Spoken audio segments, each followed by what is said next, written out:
ma vie c'était ma play, mon ordi, et finalement je faisais pas grand chose de ma vie. Et puis à un moment, à la fin de la récré a sonné. Je pense qu'on fait à peu près 30% de croissance annuelle en termes de chiffre d'affaires, ce qui nous amène cette année autour de 50 millions consolidés groupes. Et en gros, on doit continuer à faire une croissance dans ces eaux-là dans les prochaines années. Les amis, vous pouvez ne pas avoir le bac, vous pouvez être déscolarisé à 17 ans, vous pouvez vivre des choses comme la perte de votre papa, vous pouvez planter une première boîte tout en remontant une deuxième et faire partie des 1% les plus riches selon l'INSEE. Tu t'es fait banane par quelqu'un qui a pas pu te payer ? Ah ouais, moi c'était un montant de 700 000 euros. Ouais, ouais bah ça pique un peu.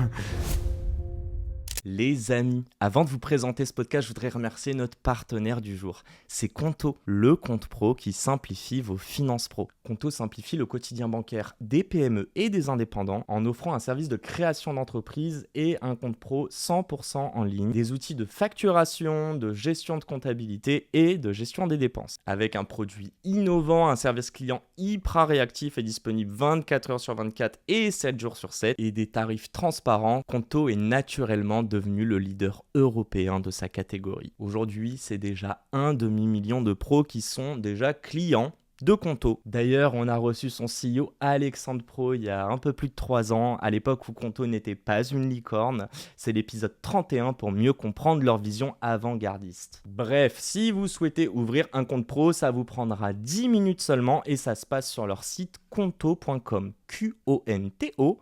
Encore un grand merci à Conto de nous permettre de vous proposer cet épisode qui, je l'espère, vous inspirera à entreprendre et à miser sur vous. Bonne écoute à toutes et tous. Salut à toutes et tous, c'est Yacine. Bienvenue dans ce nouvel épisode de Dans la tête d'un CEO. Oui, je vérifie, ça enregistre bien. On est good, on peut commencer ce super podcast. Je suis avec quelqu'un qui revient de chez le barbier et qui a bien bronzé. C'était du off, ça. C'était du off. Quelle belle intro. Comment ça va, Thomas ? Très fort. Très bien. Merci beaucoup, effectivement. Retour de vacances. On est où là ? Merci de m'accueillir. On est où ? On est à Belleville, au studio de Story. Qui fait de la captation vidéo, de la production de contenu pour les réseaux sociaux, qui fait partie des activités de Mob Success. Bon, j'allais dire c'est une petite partie. Déjà, je préfère le dire parce que les gens n'aiment pas se vendre, mais j'ai un serial entrepreneur en face de moi qui va nous raconter tous ses échecs.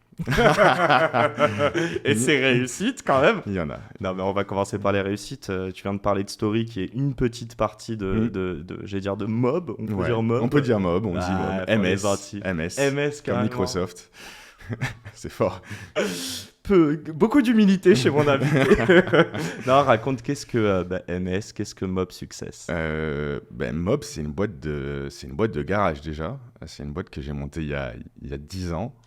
J'habitais en Corse, presque 10 ans, ce sera à 10 ans l'année prochaine. Et au début, pas de grandes ambitions, hein, une boîte pour travailler tout simplement. Pas trop le choix comme j'ai pu te le dire avant. Ouais, on va en parler. Et du coup, le point de départ, c'était, moi j'avais pas mal œuvré dans les applications mobiles, au tout début de l'iPhone, les App Store, etc. Et donc, je cherchais un peu mon renouveau. Et je me suis associé pour la première fois pour monter un business autour de l'acquisition de téléchargements pour les applications. Donc, être un expert sur de l'App Store, du coup, sur les App Store et les Google Play. Et également, la nouveauté de cette boîte par rapport à les boîtes précédentes, c'est aussi essayer de créer un asset technologique fort. Pourquoi ? Parce que j'avais eu plein de bonnes idées précédemment, des fois en tant que précurseur, et finalement, des idées très duplicables, très copiables, et finalement avec peu de valeur tech. Donc j'avais peu de barrières à l'entrée en fait. Peu de barrières à l'entrée, d'autant plus que moi, encore une fois, j'habitais en Corse à ce moment-là. Donc, et j'étais pas du sérail parisien, et en même temps, j'avais des idées qui étaient facilement copiables. Donc autant dire que je me suis fait largement copier à plusieurs reprises. Et je sentais bien qu'il fallait avoir une barrière supplémentaire. Et donc voilà, et comme j'étais un peu geek tech de nature, je me suis dit, qu'est-ce que je peux faire dans cet univers ? Qu'est-ce que je peux monter ? Et en fait, le premier asset techno qu'on a monté, désolé pour le jargon, c'est un DSP programmatique. Oh, je sais même pas ce que c'est. Qu'est-ce que c'est un DSP ? DSP ? Ouais, une Demand-Side Platform. Ah ouais, j'aurais pas d'idée. Et en fait, c'était au moment, en 2015, où le marché était en train un peu de muter et tous les emplacements publicitaires digitaux commençaient à passer aux enchères. Ok. Précédemment, les régies publicitaires vendaient leurs espaces en gré à gré. Donc, ils venaient de voir, tu veux 10 000 impressions sur Le Bon Coin, c'est tel montant, merci, au revoir. Il n'y avait pas de négo? Alors, il y a de la négo, mais en tout cas, on programmait. C'est pas de l'appel Voilà, c'était une d'offres, négo. ok. Voilà. La programmatique, ce qui fait sa révolution, c'est qu'en fait, chaque emplacement, chaque espace est vendu de manière unitaire, en temps réel. Et donc, du coup, toutes les millisecondes, on reçoit des opportunités d'acheter un emplacement en disant Le Bon Coin, tel emplacement, tel prix plancher. Et à nous de décider, ou que les algorithmes décident, si on doit oui ou non enchérir sur cet emplacement. Mhm. Et si on gagne cet emplacement, on affiche. Ok. Donc, Et ta première boîte, elle permettait quoi dedans, du coup? alors, Ou la première brique, pardon, de Mob. la première brique, c'était acheter ces emplacements dans une logique de performance pour générer du téléchargement sur les applications mobiles.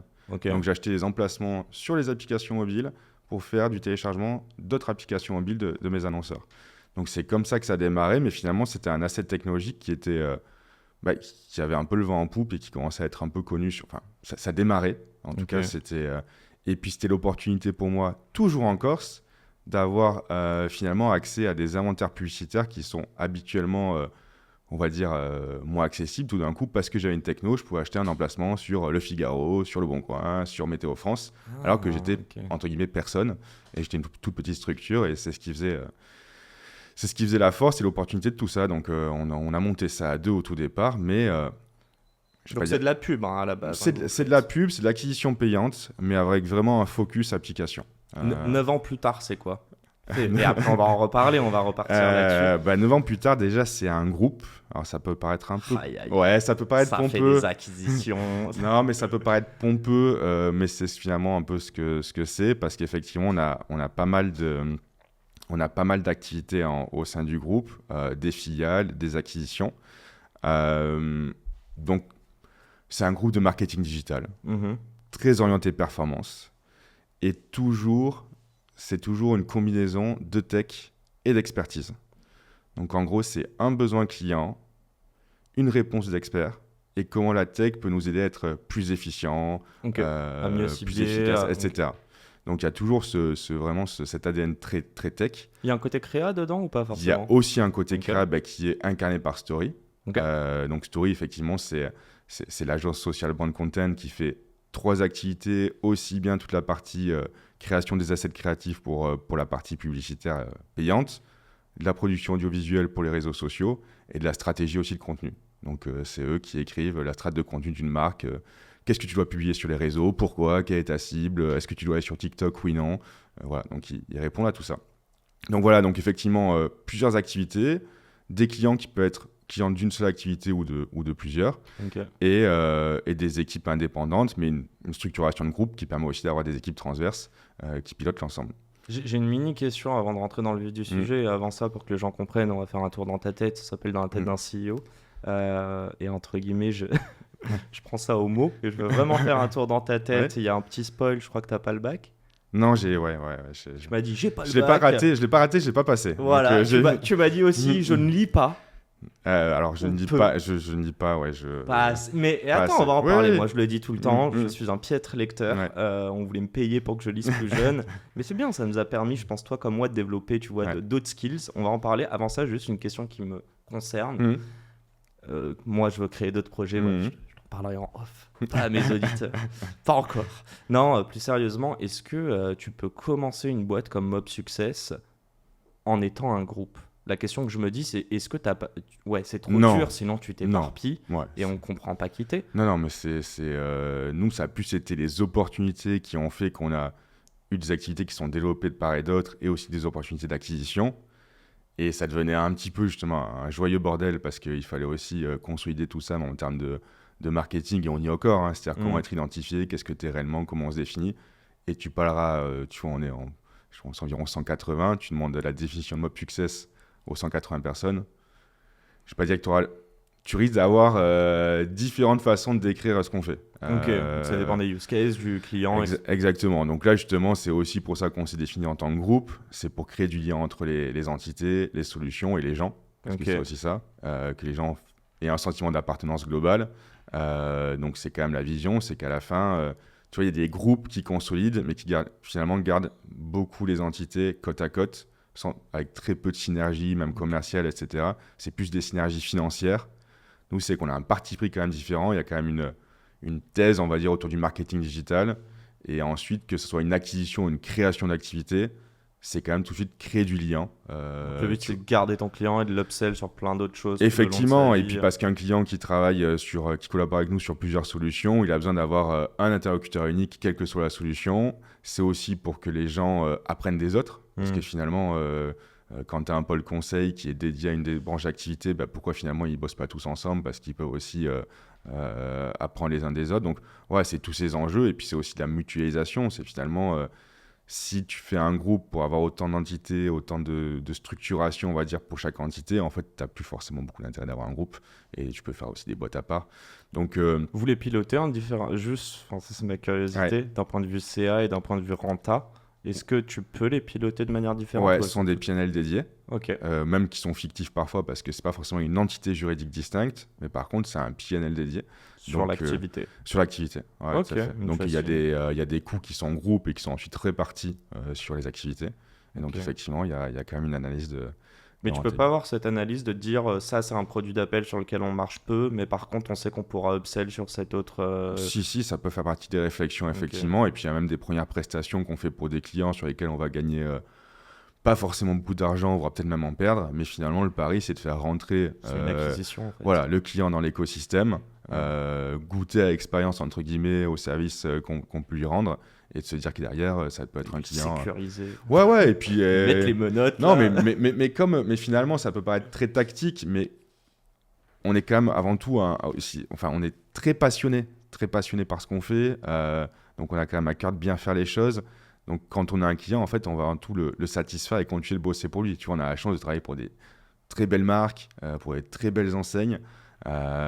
Et finalement, tu vois, quand tu as ce privilège, oui, tu as envie de le conserver de manière, on va dire, très financière, mais surtout, tu as aussi envie qu'il soit satisfait de continuer à garder ta référence. Après, souvent de l'humain aussi qui se tisse, parce que finalement, on s'entraide. Tu m'as ôté le mot de la bouche. J'allais dire, en fait, tu dirais que tu es dans un business d'humain, toi? Ou de tech? Alors, la tech sans humain, de toute façon, elle n'existe pas. Donc, on est avant tout une boîte très humaine. Alors, ça paraît un peu le mot valise. Tout le monde le dit. C'est beau. J'ai rien dit, hein. Juge-toi tout seul. Non, mais je sais que ça peut paraître tarte à la crème comme ça. Mais en réalité, je pense qu'on peut poser la question à l'ensemble des collabs de Mob. Enfin, je pense que c'est quand même quelque chose qui est très dans notre ADN. Parce qu'on est aussi un peu une boîte d'atypique. Tu vois, moi, mon parcours fait que finalement, je pense que la manière de recruter, la manière de s'entourer, la manière de collaborer avec les gens, finalement, elle est peut-être assez différente de ce qu'on peut trouver plus traditionnellement. Tu vois, quand tu as installé là, tes caméras, tes iPhones, je t'ai dit, mais vas-y, c'est quoi comme modèle, c'est quoi comme truc? En fait, tout m'intéresse rapidement, donc je suis très passionné en fait par... Geek, quoi. Ouais, je suis geek, je suis un geek qui me soigne. Pour l'être de moins en... Enfin, pas pour être de moins en moins, mais parce que tu ne peux pas être que geek quand tu es entrepreneur. Mais ouais, je suis vraiment natif geek. Bon, on va parler humain. On va parler émotion. Je suis sûr que les émotions, c'est un truc qui est prédominant dans l'entrepreneuriat, mais on va parler thunes parce qu'on fait pas ça de manière charitable non plus. Avant ça, j'aimerais revenir à une petite chose. Raconte-moi. Déjà, tu l'as dit au moins 3 fois depuis le début, donc on a capté que tu étais corse. Même pas. Ah, donc c'est juste des coups de pression que tu me mets en soum depuis tout à l'heure. Quoi. Non, mais effectivement, je suis parti. Combien de fois as-tu affaire à la police? Ça peut être un autre podcast parce que c'est effectivement le cas. J'ai une anecdote où j'ai été en garde à vue malheureusement. Donc je pourrais te raconter cette histoire. Il n'est pas corse, mais vas-y.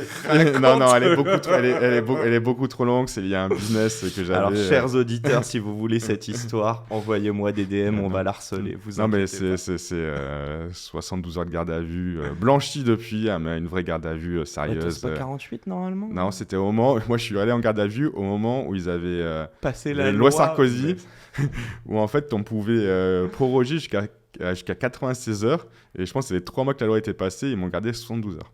Est-ce que tu dirais que t'es un mec chanceux dans la vie? Alors, énormément. Ouais. Mais finalement, je pense que c'est quand même vraiment un mindset parce que je pense que des gens auraient eu ma vie, ils peuvent se dire aussi qu'ils sont hyper malchanceux. D'où vient cette malchance? Tu peux me parler un peu de d'où t'as grandi? Ça va, t'as grandi dans un Ah bon ouais, non, alors milieu et tout? j'ai été très privilégié par mon enfance. Enfin voilà. T'étais dans euh, quel coin, toi? alors moi j'étais en Corrèze, donc Ok. au milieu des vaches. François Hollande, je crois que c'est. François Hollande est un parachuté, c'est comme moi, c'est pas un vrai Corrézien. Moi je suis désolé François Hollande, parce que je le croise quelquefois. Ah ouais? Ça m'est arrivé. Non, mais en tout cas, c'est pas un natif de Corrèze. Mais effectivement, Corrèze, et donc jusqu'à mes 18 ans, et après je suis parti en Corse à 18 ans. Ouais, 18 Pourquoi? ans. L'amour. L'amour? Non, mais c'est Voilà, t'es tombé amoureux d'une Corse? Ouais, divorcé depuis, mais l'amour à ce moment-là. Donc je suis parti en Corse, et puis le côté un peu. Tu vois, j'étais un petit peu rebelle, donc je pense que ça me faisait plaisir de quitter le foyer, d'aller en Corse et tout. Il y avait ce côté un peu. Tu vois, tout de suite, tu penses. Je crois que t'étais au bon endroit. On t'a accueilli les bras ouverts. Tu penses tout le côté un peu sulfureux de la Corse, mais effectivement, je suis resté 12 ans, je pense, 12-13 ans. T'es amoureux de la Corse aujourd'hui, ouais. T'as ce truc ou pas? La, Oula. la Corse, tu l'aimes autant que tu la détestes, en fait. Ouais, quand même. Il y a un côté hyper ambivalent parce que, en fait, il y a plein de. Il y a plein de choses qui sont inculquées. Finalement, j'ai quand même un peu grandi là-bas. Tu vois, ma vie d'adulte a commencé là-bas. Et je trouve qu'il y a des vraies forces que j'en ai tirées. Tu vois, ouais, je sais pas comment l'exprimer. C'est peu tangible finalement, mais il y a quand même un certain. Tu vois, au niveau du relationnel, au niveau de. Est-ce que tu dirais, moi j'ai jamais Mm. été en Corse, Mm. mais j'ai l'impression qu'il y a ce trait un peu commun avec des pays du Sud, qui a un côté commercial. Ouais, Je sais pas si mais- c'est ou un mais- ADN de je me débrouille un peu. Tu dirais qu'il y a un ouais, parallèle avec l'entrepreneuriat ou bof? non. Non. Mais sur l'aspect humain, sur l'aspect. Mais encore, la Corse, elle est hyper fragmentée, elle est encore très différente. Tu vois, c'est très difficile à l'identifier. Enfin, tu vois, c'est très difficile à décrire précisément. Mais en tout cas, tu as un mindset global qui est quand même plutôt chill. Tu as quand même des gens qui sont très cool. Tu as quand même le côté île, tu vois. Donc, il y a aussi quand même un côté hyper entre soi, Communautaire. Ouais. communautaire, etc. Donc, Pas négatif, hein. Mais non, ouais, tout à fait, le l'entraide, bon aspect ouais. communautaire, effectivement. Donc, Proximité. voilà. Donc, il y a plein de choses très cool. Et après, tu la détestes par d'autres aspects parce que je ne vais pas forcément je vais pas forcément Là, m'arrêter là-dessus, mais. Non, mais elle a un petit côté. Ce podcast va être banni. Non, mais il y a un petit côté inerte qui peut déranger. En fait, moi, je m'en suis rendu compte parce que je suis parti donc il y a 3-4 ans et j'y retourne chaque année. Et en fait, par moment, je me dis, merde, mais pourquoi ça n'a pas bougé, ça? Pourquoi ça n'avance pas? Mais je pense quelque part, ça va bien à la communauté corse, ou en tout cas une partie de la communauté corse, que ça n'avance pas parce qu'ils ont ce côté aussi très chill, très, Ok. tu vois, ancré. Ils n'ont pas forcément besoin C'est leur culture. voilà, c'est leur culture. Donc, moi, en tout cas, je me suis rendu compte qu'aujourd'hui, je pourrais plus forcément y vivre. Et peut-être qu'ils voudraient plus forcément me recevoir après avoir dit tout ça. Non, par contre, c'est génial et ça a plein de bons aspects. Mais tu peux aller aussi au Pays Basque et tu as aussi ces aspects aussi un peu tradis, etc., qui sont aussi hyper ancrés. Et puis après, tu as des courants, tu vois, tu as des courants de Putain, pensée. un peu ça à Belleville. En vrai. Et Il y a un film là t'as qui sort, Little Algérie. Ah non, c'est sur Barbès. Ah, pardon. tu vois, tu confonds tes quartiers. Ouais, mais Belleville à l'époque, je crois que c'était arabe, avant que ce soit pris Ouais. par des Asiates. Moi, ou je des t'avoue que ouais, là, il y a pas mal de communautés asiatiques, mais je t'avoue que je vais pas souvent. Tu vois, je viens pas souvent à Belleville. Je t'ai fait venir, mais Merci. finalement, je ne viens pas souvent ici. Attends, on digresse ouais, de ouais, ouf, vas-y, désolé ouais, pour vas-y. les gens à qui ça intéressait la Corse, c'était une dédicace pour vous. Non, plus sérieusement, t'as dit une chose juste avant, t'as dit que pour toi, tu te considérais chanceux, mais qu'il y a des gens qui auraient eu ta vie et qui auraient pu le voir comme malchanceux. Qu'est-ce que t'estimes qui aurait pu être de la malchance pour certaines personnes? Non, mais parce que j'ai perdu mon père assez tôt, de manière assez subite, parce que j'ai connu la maladie dans mon entourage très proche, une maladie sérieuse, etc. Mhm. Donc, tu vois, en plus, tout ça était assez concomitant, enfin, sur quelques années. En plus, c'était au début de Mob Success. Donc, je pense que certains mindset, tu vois, si t'es pas sur ce côté un peu toujours résilient, à vouloir rebondir, à te dire qu'il rien n'arrive par hasard, tu vois, j'aurais pu aussi me laisser submerger par tout ça et dire je suis malchanceux, etc. Et je remarque les gens qui se disent malchanceux, c'est qu'en fait, souvent, ils s'appuient vachement sur les expériences négatives. Et alors là où moi, je m'appuie vachement sur mes expériences positives. Mais c'est fou parce que là, tu parles de résilience, tu parles d'expériences qui peuvent être Mm. traumatiques. Il n'y a pas un moment, tu sais, il y a des gens, Mm. moi le premier, hein, il y a des moments, tu es dans un mood, de la mélancolie, et tu Mm. limite à te dire, ah non, il faut que j'aille toucher le fond pour remonter. Toi, tu jamais eu ce moment de te dire, le ciel s'abat sur moi, je suis fataliste avant de remonter la pente et de se dire ok, Fataliste jamais. ok. Par contre, le sentiment de toucher le fond hyper régulièrement, mais Ok. ça dure 1 heure. Et après tu repars. Et après, c'est reparti. Et après, je suis deux Tu fois saurais plus... intellectualiser ça? À quel moment c'est rentré en toi ce truc de te dire, en fait, même s'il y a les pires choses, parce que encore une Ouais, fois, perdre ouais, son papa, ça peut ouais. être horrible. T'avais quel âge, c'est pas Bah, indiscret? j'avais 27, donc tu vois, j'ai 36 maintenant. Ouais, donc mais c'est déjà un peu jeune. Et surtout, tu vois, il c'est avait jeune. 59 ans, donc c'était pas... C'était vraiment... il n'y avait pas de maladie avant, tu vois, donc c'était vraiment subi. En gros, ma question c'est comment t'accueilles des choses où tu te dis c'est pas juste par moment? Pourquoi ça arrive sur moi, ma famille? Comment t'accueilles et t'en fais Mais une en force? fait, j'ai très conscience que, tu vois, chaque chose qui t'arrive, enfin, ça arrive jamais vraiment par hasard. Enfin, entre guillemets, j'accepte totalement ce qui se passe et je me dis, alors, ce sera l'opportunité de se construire autrement, de réfléchir autrement. Tu vois, finalement, le décès de mon père, je pense que ça a été une force pour accélérer, pour réussir davantage, pour avoir peut-être moins peur aussi. Donc, tu vois, j'en ai pris les bons aspects, aussi pour avoir moins pas de regrets, parce que Ok. finalement, tu vois, il est mort assez jeune, 59 ans, donc comment ne pas avoir de regrets. Donc tout ça, ça déclenche des choses en toi. Et puis encore une fois, alors en plus, tu vois, ma compagne avait perdu son père à 2 ans. Ok. Donc tu vois, sur l'échelle, tu dis, ben, moi j'ai eu la chance de connaître pendant 27 ans, donc tu vois, il y a toujours pire en fait, et il y a toujours mieux. Donc non, mais je le vis assez T'es bien. un et éternel optimiste? Ouais. Ouais? Limite, limite utopiste. Ouais. Bah dans ce cas-là, je te pose la question, comment t'es tombé dans l'entrepreneuriat? Qui est putain, l'optimisme, c'est bon dans l'entrepreneuriat. Vaut mieux avoir le cœur accroché.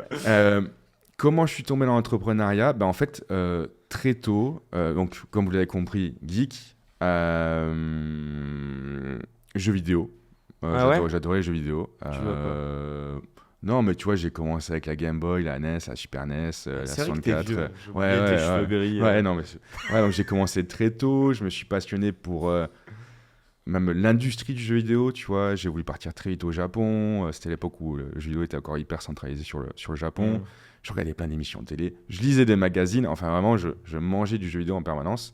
Et finalement, j'étais pas un gros joueur en termes de temps de jeu, mais j'étais hyper passionné par son environnement et par son écosystème. Et je pense que c'est ce qui m'a donné les débuts d'un petit goût au marketing, parce que le jeu vidéo était quand même plein de market aussi, et à la tech, forcément, parce que c'est des outils technologiques, et donc essayer de comprendre comment ça marche. Et donc tout ça pour dire que vers 14-15 ans, j'ai participé à mes premiers sites internet, où tu vois, j'écrivais des petits articles. Sur les jeux vidéo, sur là? les jeux vidéo, je participais à des communautés. Mais il n'y avait pas d'enjeu de business, pas de référencement ou Non, de, pas de- du tout, de pas du tout. C'était marketing. vraiment le seul bénéfice qu'on pouvait avoir, c'était à l'époque où déjà on pouvait être invité par des marques sur des events. Les influenceurs. C'était C'est le fric. ouais, mais alors, c'est assez marrant. C'est une agence qui existe toujours, je crois, qui s'appelle Even d'ailleurs, qui était partenaire de Microsoft à l'époque. Et effectivement, c'était le début, en tout cas dans ce secteur-là, où on commençait à s'attacher au service de, pas de journalistes, parce que finalement on était des passionnés, tu vois, des ambassadeurs, même ils appelaient ça, je crois. Et on était invités à droite. Et d'ailleurs, on faisait un peu ce qu'on voulait, hein. C'est-à-dire qu'on n'avait pas de guidelines, tu vois, pour dire c'est bien, c'est pas bien. Mais comme ils savaient qu'ils invitaient des passionnés à un event qui était cool, forcément, le contenu qui allait en sortir était positif. Donc j'ai commencé par participer à des sites. Finalement, je me suis dit, je participe à des sites, ben moi je veux faire un site aussi. Donc je me suis associé, entre guillemets, mais sans structure juridique. En tout cas, j'ai trouvé des collègues pour monter. Comment? Sur les Sur les forums pour monter les premiers sites. Finalement, on s'est pas forcément toujours entendu, comme toute bonne collaboration, par moment, t'es pas toujours en phase, donc finalement, ça s'est arrêté. J'ai voulu remonter un site, j'ai fait appel à un prestat. Le prestat, finalement, m'a un peu planté. Tu vois, à l'époque, ça me paraissait une énorme somme, peut-être 500 balles d'acompte, il avance pas et tout. Et je me dis là, on n'est jamais aussi avec par soi-même. Il te les rembourse les 500? Non, jamais. Non, il me ok. plante, tu sais pas Ouais, comment mais ça. t'as le seum, quoi. Enfin, Ouais, j'ai le seum. Et puis j'ai surtout le seum de ne pas avoir mon site. Donc du coup, c'est là où je me dis, il faut que je sache le faire. Parce qu'a priori, on en est capable. Et donc j'apprends à développer un site internet avec une belle réussite aussi. Ça s'appelait le site du zéro à l'époque. ok. Donc ça a 20 ans bientôt. Et donc c'était un site qui t'apprenait à développer. Et par un mec qui avait mon âge, je crois à peu près, qui s'appelle Mathieu Nebra. Donc il avait 14-15 ans, je pense. Qui avait fait ce site pour apprendre à développer. Et aujourd'hui, c'est la première graine de Open Classroom, qui aujourd'hui, non. qui est aujourd'hui un énorme projet. C'est le mec d'Open Classroom. Ouais. Ah, ok, Qui d'accord. avait monté ce. Incroyable. Ouais, c'est la même boîte. Enfin, après, tu vois, il a monté aussi du 0 à 14-15 ans, je dirais. Ensuite, il a professionnalisé pendant les études. Tu vois, il a créé une structure juridique. Et c'est cette boîte qui est devenue Open Classroom. Ok, Donc, c'est lui, une il est boîte parti de de. tech. Donc, c'est grâce à ce site que j'ai appris à développer. Et finalement, donc là, tu vois, je suis allé un petit peu vite, mais finalement, il s'est passé 2-3 ans entre le début de cette passion pour le jeu vidéo, des sites, etc., et commencer à développer. Et là, je suis arrivé à 18 ans. Moi, je m'étais déscolarisé en début de première, en disant, ouais, je vais faire l'étude par correspondance, que je n'ai absolument pas fait. Et Ta maman était ok? maman est prof. On la salue, ma mère aussi, d'ailleurs. Ma maman est prof de maths. Ça a été difficile. De maths en plus. Ouais. Oi, oi, oi. Non, ça a été difficile à digérer, mais finalement, elle sentait bien. Enfin, même le corps un peu enseignant, ne savait pas trop quoi faire de moi parce qu'il sentait bien que voilà, que je n'étais pas forcément fait pour tout ça. Et en plus, je devenais mauvais. C'est-à-dire que voilà, non, mais jusqu'au collège, seconde, tu arrives encore à faire la blague même sans rien faire. Mais après, quand tu commences à rentrer enfin voilà, j'étais en première ES, si tu bosses pas, tu te prends des. Enfin, t'es pas un génie, quoi. Donc, tu prends vraiment des. Donc, et comme je n'aimais pas être en plus dans cet échec et que je n'étais pas prêt à bosser pour réussir, enfin, ça crée un truc qui était vraiment pas cool. Donc, du coup, tout ça pour dire que j'arrive donc vers mes 17. Ouais, j'avais 17 ans, 17 ans et demi. Et je me dis, il va quand même que je pense à bosser. C'est là où tu me dis l'entrepreneuriat, en fait, j'étais juste obligé. Bah oui, t'as pas le choix parce qu'en fait, on te laisse quitter l'école sans projet vraiment, mais en disant t'inquiète, ça va le faire. Avec juste une passion finalement pour cet univers de l'internet, etc. Mais quoi qu'il arrive, t'as rien pour bosser, quoi. Enfin, tu vois, mis à part faire des métiers Oui, j'allais dire, le CDI, t'as alimentaires. jamais traversé l'esprit Non. à ce moment-là? Ah bah non, mais un CDI avec quoi? J'étais même pas. Et j'ai voulu commencer à bosser, j'étais pas majeur, même si, enfin, tu me diras, tu peux bosser. Et surtout, j'avais pas de compétences, quoi. Et puis, il y avait pas de business autour de tout ça. Tu vois, c'était le début où, en fait, j'écrivais à peu près comme il faut, mais pas suffisamment bien, donc je pouvais même pas être pigiste, tu vois, dans un site professionnel. Non, mais j'avais vraiment pas d'opportunité. Et tu dirais que c'est cette urgence de te dire que tu n'avais pas d'opportunité qui a fait que tu as dû t'en créer et donc te responsabiliser, être autodidacte et te former, etc. Ouais, ben en fait, j'ai dû faire de ce qui me passionnait un truc qui était viable financièrement. Donc, D'une passion à un business. Voilà, donc comment tu fais dans un premier temps. Et finalement, après, c'est plein de concours de circonstances. C'est que finalement, tu vois, ça fait quelques mois que je développais. Je découvre une plateforme d'appel d'offres qui s'appelle coder.com, qui existe toujours, mais qui venait de sortir. Donc, je vois l'article passer, tu vois. Et en gros, c'est des porteurs de... c'est des porteurs de projets qui présentaient leurs projets et qui cherchaient des prestataires pour réaliser leur site internet, leur plateforme, etc. Et le jour où je m'inscris, je vois un projet, je postule au projet. C'était une start-up dans l'art, c'était une sorte de YouTube, enfin tu vois, c'était une sorte de truc du GC autour de l'art. Donc les gens postaient leur tableau, leur machin, un truc. Et finalement, je suis choisi le soir même, ou le lendemain. Et en gros, je deviens prestat freelance pour eux pendant 1 an et demi. Solo. Et je remonte toute la plateforme. Donc c'est tout le site, Tout le site. C'est particulier, l'art, j'imagine tu dois avoir un truc où tu ouais, dois mais alors bien c'était zoomer. Ouais, et puis ça a été quand même une super école parce que, en fait, c'est une époque où, encore une fois, même le développement web n'était pas hyper professionnalisé. Donc, il n'y avait pas tant de monde qui savait le faire, encore moins bien. Et puis, la technologie évoluait hyper vite. Donc, il fallait toujours être un peu, tu vois... C'était un moment où il y a eu des bascules aussi sur les navigateurs, où on est passé de différents types de codés au niveau front. Enfin, ouais, il y avait plein de choses qui... Donc finalement, étant un jeune dev autodidacte, tu avais plutôt un bénéfice par rapport à des mecs qui avaient commencé il y a 5-10 ans auparavant. Et donc, voilà, j'ai fait ça pour eux. Et comme... Enfin, c'est quand même une super expérience parce que le client était était quand même assez exigeant sur pas mal de trucs, le côté pixel perfect, le côté... il faut que ça soit soigné, il faut que ça... Donc j'ai porté le truc, mais c'était couillu parce que moi, je le dis, hein, je ne savais pas. J'ai appris à développer au sein de ce projet quasiment. Enfin, Syndrome d'imposteur ou pas? Ah oui, mais totalement. Mais pour autant, je sens que tu flippes pas. Je sens juste que tu te dis, bah, je vais aller le faire. Oui. Je vois un truc que je ne sais pas encore faire réellement. Je sais que je suis capable de le faire. Que si je veux vraiment le faire, je suis capable de le faire. C'est le fait que tu aies commencé à monter. En gros, si je te pose la question, c'est quand on fait appel à des freelances. Toi-même, tu t'as fait appel, tu t'es fait planter sur 500 balles. Souvent, on se dit Alors, il y en a qui se disent, je veux acheter du temps et déléguer, mais sinon, c'est de l'expertise qu'on n'a pas. Donc, on se dit, on peut pas se passer de cette personne. Ouais, c'est le risque. Ouais, tout à fait. Mais non, mais c'est vrai que j'avais assez confiance en ma capacité à apprendre et à arriver au résultat. Bon, je m'étais rassuré quelques mois précédemment, tu vois, en réussissant des choses. Hein. Je partais pas avec rien, mais... Ça a été graduel, en fait. Ouais, je me suis dit, coûte que coûte. Succès. Coûte que coûte. Et puis, c'est vrai que... Et d'ailleurs, on en parlait hier là, avec des collègues, on a perdu ce réflexe. J'ai l'impression que la génération actuelle a perdu un peu ce réflexe, c'est qu'on avait Google, quoi.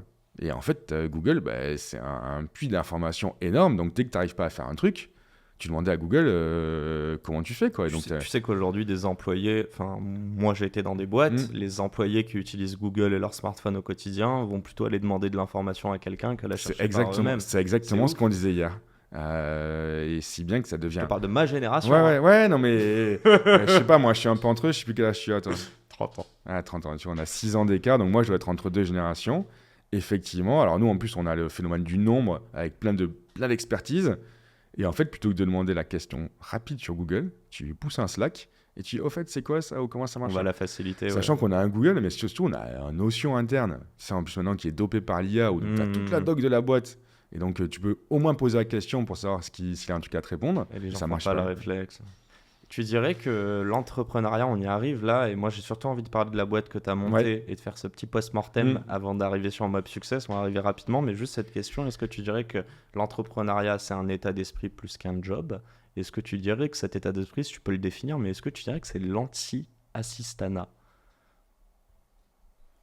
Bah, je pense qu'en tout cas, j'ai longtemps entrepris avec l'idée, c'est que, tu vois ce que je t'ai dit tout à l'heure, on n'est jamais mieux servi que par soi-même. Ça a été un truc, je suis resté très longtemps seul, je veux tout faire tout seul. Dit-il avec 180 ans. Oui, mais tu vois, finalement, je suis resté jusqu'en 2015, parce que comme j'ai commencé finalement hyper tôt, donc tu vois, 18 ans, c'était en 2006, donc de 2006 à 2015, je suis resté quasi seul. Quelques personnes qui m'entouraient, mais vraiment, je gérais une grosse partie. Hein. Tu vois, j'étais encore le développeur de ma boîte, j'étais encore le DAF de ma boîte, j'étais encore le vendeur. Donc vraiment, le RH. Ouais, je faisais tout, tu vois. Donc ma première boîte, tu vois, on est resté jusqu'à... Je pense max, on était 6 personnes. Donc c'était un tout petit truc. Et limite, je payais des gens pour être mes potes, quoi. Limite, c'était plus la cour d'école que... Ok, d'accord. Non, mais limite, c'était un peu la cour d'école. Je te parle par une première boîte, hein, pas de Mob Success. Mais ouais, c'était limite un peu la cour d'école. On jouait à FIFA tous les midis. C'était vraiment... Je me suis acheté des points là. Non, mais je grossis un peu le trait, mais limite, ça faisait mon... Bah, si tu peux te le permettre, vas-y. Hein. Non, mais il y avait quand même ce côté... Enfin, encore une fois, c'était pas hyper sérieux. C'était une boîte qui était sur un bon business, qui permettait de gagner de l'argent sans trop d'efforts, en tout cas suffisamment pour payer tout le monde. Et clairement, j'avais pas une conscience...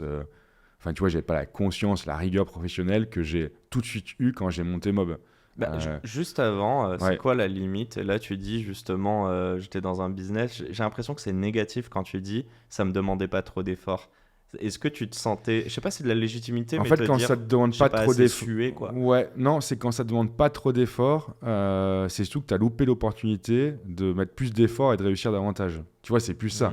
C'est est-ce que ça te suffit? Que l'ambition a pas été assez forte. C'est est-ce que ça te suffit? Est-ce que, tu vois, si tu as la chance d'avoir un business qui ne demande pas trop d'efforts, ben, mets en plus, en tout cas, cette ambition. Après, tu peux avoir une ambition d'équilibre pro-perso différente, mais en tout cas, si tu as cette ambition de réussir davantage, bah, c'est cool. Si tu mets encore 2 fois plus d'efforts, tu vas décupler ton impact et c'est top. Donc, c'est plus là où je peux regretter, mais je ne l'ai jamais vraiment regretté, mais de me dire, bah, finalement, j'ai eu des années assez faciles et assez fastes, et si j'avais fait les bons choix à ce moment-là, bah, j'aurais peut-être pu avoir toujours cette première boîte et la développer différemment. Et faire ces bons choix, c'est aussi voir les opportunités. Est-ce que tu aurais été plus capable de le faire en t'associant avec quelqu'un? Est-ce que tu trouves que c'est le fait d'avoir été seul? Déjà, c'est l'envie. Enfin, déjà, c'est quel est ton moteur de réussite? Tu vois, je pense que j'en avais moins à ce moment-là. C'est-à-dire que ça me suffisait. En fait, entre guillemets, je gagnais ma vie. C'était un salaire hyper correct. Combien? Bon, je sais pas. Donne des chiffres. Non, mais tu vois, un truc... Alors, tu sais, j'ai toujours jamais été salarié, donc tu es toujours au TNS, mais 6-7 000 balles par mois, tu vois. C'est quoi TNS? En freelance, tu veux dire ou Non, c'est que tu sais, tu es travailleur non salarié, donc tu payes de l'URSSAF. Donc, donc tu as 6-7 6-7 000 après l'URSSAF? Ouais, mais après, Ça va. tu cotises pas ta retraite, tu cotises pas ton. Ouais, mais ça va. Oui, oui, mais après, by the way, moi, j'ai jamais capté ce délire. T'as 20 ou 30 ans, on te demande de cotiser pour un truc qui va arriver dans 30 ans, mais ça se trouve, Ouais. t'es mort entre-temps. Ouais, Moi, bah, je trouve ça ouf, mais bon. Après, tu cotises pas pour toi-même. Tu cotises tu cotises pas en temps réel pour toi-même. Tu cotises pour que le système fonctionne en Pour temps que, réel. bien Ouais, sûr, bon, ouais. après, tu payes des impôts, Oui. hein, je veux dire. Oui, mais oui. bon, bref, là, on Ouais, s'écarte. non, mais effectivement, mais Mhm. c'est. Mais En donc, plus, du coup, tu dirais, ok, donc c'était un. En fait, c'était pas assez te connaître aussi, parce que tu parlais de mission de vie qui était pas ouais, forcément définie. tu vois, après j'ai été papa, donc déjà ça structure un peu ta pensée. Tu te dis bon, maintenant il faut arrêter entre guillemets enfin il faut être un peu plus anticiper un peu plus ces choses et bâtir davantage. Mhm. Là à ce moment-là, tu vois, j'étais un méga opportuniste qui vivait au jour le jour et qui n'avait pas de visibilité finalement sur. Enfin, Est-ce vraiment un mauvais mot, quoi, opportuniste? non, c'est pas un mauvais mot parce qu'on l'est encore. Enfin, tu vois, quand je dis on maintenant, c'est parce qu'on est plusieurs à l'être, mais on a Mhm. encore cet état d'esprit. Après, opportuniste, des fois, ça peut sembler trop dépend de l'autre. C'est ça qui peut sembler un peu bizarre sur le côté opportuniste. Mais en fait, t'as le côté opportuniste, juste au dépend de personne, mais tu saisis juste une opportunité. Tu dis oui, en fait. Ouais, et on verra. clairement. Ouais, tu dis oui ou et déjà tu la détectes. Parce qu'en fait, Aussi. le plus dur, c'est pas de dire oui, le plus dur, c'est de détecter l'opportunité. Hein. Ouais, je pense qu'il y a les deux. Mais oui, la détecter, Ouais, la voir, ouais. et ensuite te dire on sait pas où est-ce qu'on va. Mais Ouais, parce oui, que on va y aller. l'opportunité que tout le monde voit, c'est vraiment une très bonne opportunité. Celle Oui. qui est intéressante, c'est l'opportunité que tu détectes et qui est peut-être un peu plus. Bref, Risqué, quoi. ouais, oui, risqué. Et du coup, voilà. Donc tout ça pour dire que cette période était un peu une période entre deux où j'avais une vie un peu, limite un peu, pas dire marginale, mais encore très introvertie dans mon monde. Je bossais beaucoup. Ma vie, c'était ma play, mon ordi. Et finalement, je faisais pas grand chose de ma vie. Mis à part bosser pour vivre, vivre pour bosser, je sais plus. Mais en tout cas, mais je m'amusais quand même avec mes camarades de jeu à FIFA. Et puis, à un moment, la récré a fini à sonner, enfin, la fin de la récré a sonné. Parce que c'est une boîte en fait qui a été hyper protéiforme. Tu vois, j'avais quand même ce côté multi-projet déjà, finalement, qu'on retrouve chez Mob Success. J'avais un site de jeu instant gagnant. Sans créer un groupe, pour autant. Ouais, sans créer un groupe, Ouais. non, justement, j'ai fait toutes les erreurs de structuration aussi, parce que tu vas le comprendre pourquoi après j'ai eu ce truc de vouloir avoir plein d'entités juridiques, etc. Parce qu'en fait, quand tu mets tout au même endroit, Hmm. t'as pas d'imperméabilité entre les business, et si un business prend l'eau, ça impacte vient tout le impacter reste. tous les business. Hmm. Et en fait, c'est exactement ce qui s'est produit à cette époque, c'est que j'ai eu un business qui a pris l'eau, avec un impayé hyper important, et ça a commencé à mettre la société en difficulté. Est-ce que c'est un client qui t'a pas payé, en gros? Ouais, c'est un client qui m'a pas Clairement, payé. Ouais, c'est un client qui m'a pas payé. C'était dans un business qui était un peu nébuleux, qui était le business des SMS surtaxés. Ok. La justification du non-paiement est aussi très nébuleuse. Tu vois, c'est les opérateurs téléphoniques, donc ils font un peu ce qu'ils veulent parce que finalement, ils ont l'argent. Enfin, voilà, en fait, c'est un mauvais business, donc il faut pas dire ah, je suis malchanceux. Non, en fait, tu sais que dès le départ, que c'est un business qui est nébuleux. Tu saisis l'opportunité encore une fois, mais tu sais que l'opportunité, elle est bancale. Et entre guillemets, à un moment, ça m'aura coûté la boîte à la fin. Mais Ça t'a coûté combien, financièrement? alors, on a la chance quand même d'avoir des procédures collectives aujourd'hui qui sont bien faites. Donc, en réalité, in fine, j'ai réussi, tu vois, entre la période, tu vois, j'ai eu un plan qu'on appelait un plan co-chef à l'époque pour rembourser sans se mettre en redressement. Ensuite, j'ai eu un redressement, donc j'ai eu quasiment 36 mois de battement pour soit rééquilibrer la boîte, soit anticiper que ça allait pas le faire. Ok. Donc en fait, j'ai eu 36 mois de difficulté. Donc après, c'est hyper formateur parce que tu vas quand même devant un juge, t'es pas fier de toi, tu vois. Mais à la fin, ta dette, elle est effacée. Mais tu t'es fait banane par quelqu'un qui a pas pu te payer? Ah ouais, moi, c'était un montant de style 700 000 euros. Ouais. 600-700 000 Ouais, euros. ouais, 700 000 euros. Ouais, bah ça pique un peu. Ça augmente, c'est une autre échelle que les 500 euros. Oui, non, ça pique Mais un c'est peu. comme ça qu'on ouais, apprend. mais c'est comme ça qu'on apprend. Et encore une fois, c'était un business, voilà. C'était un business, enfin, pour ceux qui connaissent l'instant gagnant, je pense que c'est un truc qui est passé de mode, mais c'était un peu le truc à la mode à l'époque pour entreprendre facilement. Mhm. C'est, tu sais, les fameux trucs où tu envoies un SMS en espérant gagner 500 euros, 5000 euros, etc. Et tu as un tirage au sort. Et ça avait le vent en poupe à cette époque. C'est finalement un peu les ancêtres tu vois, il y a eu Pricey aussi à ce moment-là. Je sais pas si tu connais Pricey, mais c'était un truc un peu. Bref, c'est un peu l'ancêtre finalement du gaming sur smartphone où tu t'amusais avec. Voilà. Donc finalement, on savait que c'était aussi bancal et finalement, il t'arrive un pépin, mais tout n'était pas hyper clair. Est-ce que tu considères, et là on va arriver sur le Mob Success, mais en fait la question que je me pose c'est, putain, tu kills une boîte, en plus là tu dis c'est pas du jour au lendemain, ça prend 36 mois, t'as le temps de digérer, mais ça peut faire mal. Moi ce que j'essaie de comprendre c'est comment t'arrives à rebondir, mais pire, à rebondir en me disant je vais faire la même mais en mieux, Ouais. avec une plus grosse ambition, de plus grosses ambitions, mieux structuré, etc. Et surtout, tu as dit une chose avant, c'est on allait dans ce business et il était facile. Mm. Est-ce que tu estimes qu'un bon business ne peut pas être facile en fait? Si tu ne peux pas gagner facilement. Ouais. Ça Maintenant, existe pas non. Ça Sur existe du pas. long terme en tout cas. En fait, si c'est facile, tu as l'aspect concurrentiel qui rentre en ligne de compte, ça veut dire que tu craques pas un vrai sujet, ça veut dire que tu vois. Donc, C'est l'arbre qui cache la forêt. en ouais, gros. je pense qu'il n'y a pas de. Enfin, honnêtement, moi, d'ailleurs, je le dis souvent quand on me dit c'est difficile, moi, j'essaye pas mon signe en fait. Ça veut dire que ça va être difficile pour d'autres. Donc, Mm. si on est prêt à faire l'effort, à craquer le sujet, tu vois, des fois, ça peut être difficile en termes de rythme de travail, des fois, ça peut être difficile parce que tu craques une barrière technologique, ça peut être difficile pour plein de raisons. Mais difficile, enfin, je sais pas si le mot difficile d'ailleurs, il fait pas un peu peur. Je sais pas si c'est compliqué, je sais pas si tu vois, difficile, ça. Dis-moi si je me trompe, mais c'est pas en fonction de l'effort, c'est plus que tu fais face à des obstacles et qu'il y en a plein d'autres qui vont s'arrêter là. Ouais. Et là, toi, tu te dis, Ouais, c'est. faut aller ouais, creuser. Ouais, c'est sûr qu'il y a une dose de confiance en soi. Alors, c'est très bizarre parce que jusqu'à 33 ans, donc j'ai eu pendant très longtemps une vraie confiance en moi, mais aussi un vrai syndrome de l'imposteur. Tu vois, on en parlait tout à l'heure. Ça a perduré vachement longtemps. Et je me suis fait la réflexion, tu vois, je dirais que je l'ai plus. Là, ça fait 2-3 ans, ce truc-là a disparu Ok. parce que j'ai réussi enfin à gagner ma propre légitimité envers moi-même. Tu vois, je me dis, bon, ça y est, j'ai quand même réussi Partout, un tu es truc. à ta place professionnellement, à qui que ce soit à qui tu parles, même François Hollande. Alors non, alors, Voilà, je- c'est titi ouais, là-dessus, mais non, de manière mais, générale. ouais, globalement, ça va. Après, je t'avoue que je suis pas forcément, encore une fois, dans le moule et je suis pas forcément à l'aise dans tout type d'event, etc. Mhm. Mais c'est aussi lié à ma personnalité. Mais en tout cas, tu me fais monter sur scène, tu vois, devant un parterre d'étudiants pour raconter un truc autour de la publicité, je vais être ultra flippé encore. Ok. Je vais Mais être, ça, c'est un exercice particulier. mais etc. avant, j'étais flippé et en plus, j'avais le syndrome de l'imposteur. Maintenant, je suis juste flippé. Mais tu kiffes ce flip? Tu kiffes ce petit Je stress? l'aime pas encore. Ah non, Et ce qui est très bizarre, c'est qu'inversement, tu vois, bah maintenant, on est quasiment 200. Mhm. Tu vois, on a fait un séminaire au mois de juin. Et donc, il y a eu ce moment un peu, tu sais, de présentation, ouais. etc. Et en fait, c'est la famille. Donc, ça me fait rien. Aucun stress, j'ai rien préparé. Enfin, en vrai, j'ai préparé 1 heure avant. Tu vois, il y avait. Mais t'es fier en Mais- fait. Ouais. Ouais, et puis tu te sens en confiance parce qu'en fait, tu vois, c'est les tiens, entre guillemets. C'est les tiens, pas dans le sens possessif, mais on fait J'ai partie de la compris. même. En tout cas, on est dans le même Voilà, bateau. quoi. exactement. Et là, je l'ai pas. Donc, tu vois, c'est pas un terme de nombre de personnes, c'est plus qu'est-ce que peuvent penser les gens de moi, qu'est-ce qu'ils attendent de moi, qu'est-ce qu'ils vont se dire. Mais est-ce que tu aurais recruté 180 personnes ou 200 si tu n'avais pas eu pendant 5, 6, 7 ans ce syndrome de l'imposteur? Tu comprends? Ah, mais Parce qu'il est pas sain en fait. Ah non, mais c'est hyper sain et je pense que l'inverse, c'est hyper flippant. Enfin, ça veut dire qu'on est quand même hyper mégalo, donc c'est plutôt bon signe d'avoir ça. Enfin, je pense que C'est comme ça qu'on apprend. ouais, c'est comme ça qu'on apprend. Et puis encore une fois, j'en serais pas là si j'avais pas eu tous les échecs. On en a parlé, mais je n'ai jamais appelé échec. D'ailleurs, ça n'a jamais été un échec dans ma bouche, tu vois. Bah, mais- tu vois, tout ce dont on parle, je veux dire, on a quand même parlé du décès de ton papa, etc. J'ai l'impression que c'est des choses. C'est une des questions que je pose à la fin. Est-ce qu'il y a des traumas que tu embrasses qui sont devenus Ouais. des forces? Mais pour toi, tout ça, tu les épouses, quoi, tu les embrasses. Ah ouais, non, et mais tu te totalement. dis, c'est qui je suis et c'est ce qui m'a permis. Exactement, de- ça me définira, ça fait Ok. partie de moi et ça fait ce que je suis. Mais tu vois, je lis pas beaucoup, mais par contre, je pense que les destins m'ont toujours vachement intéressé. Les quoi? Les destins de gens, tu vois, de Ok. personnalités, etc.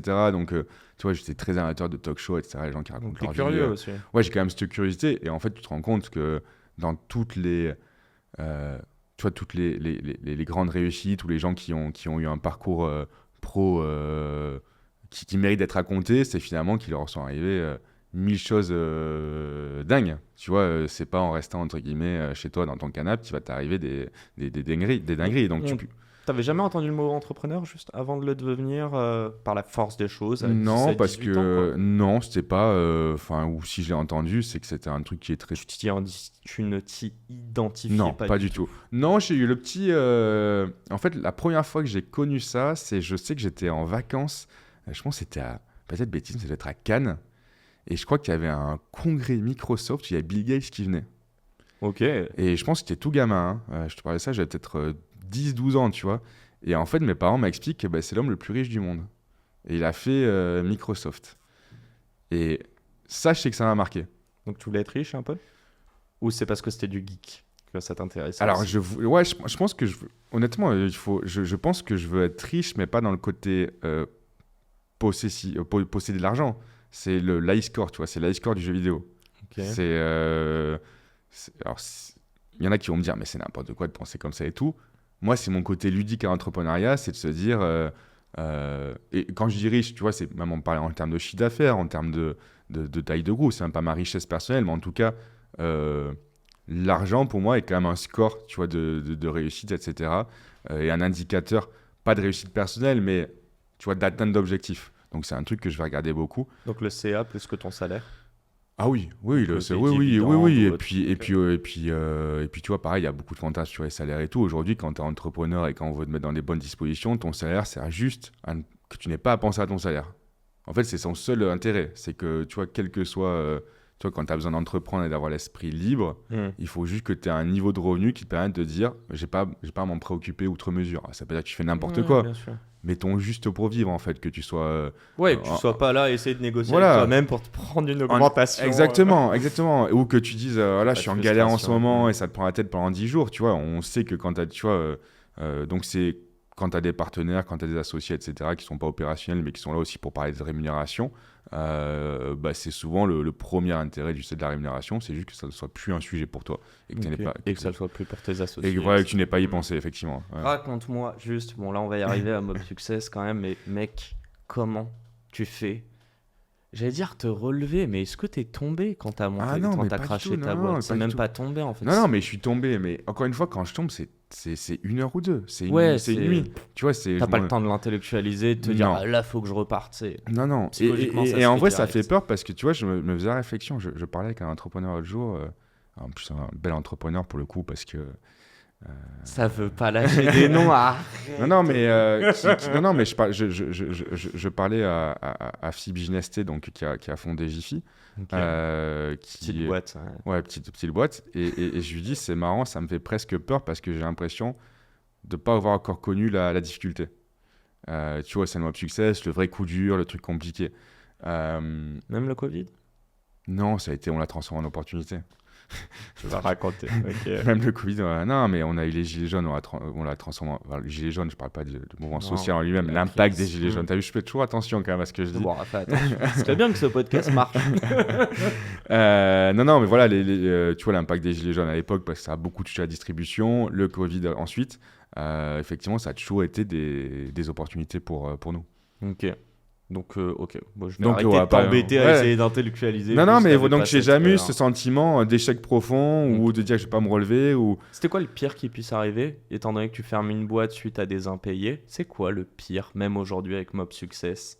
Qui puisse arriver à Mob Success. Ouais, bah parce que j'ai l'impression que Non, Mob Success est plus important même que Ouais, non, toi, à titre perso. aujourd'hui, les difficultés qu'on peut rencontrer, tu vois, c'est la perte d'un gros client.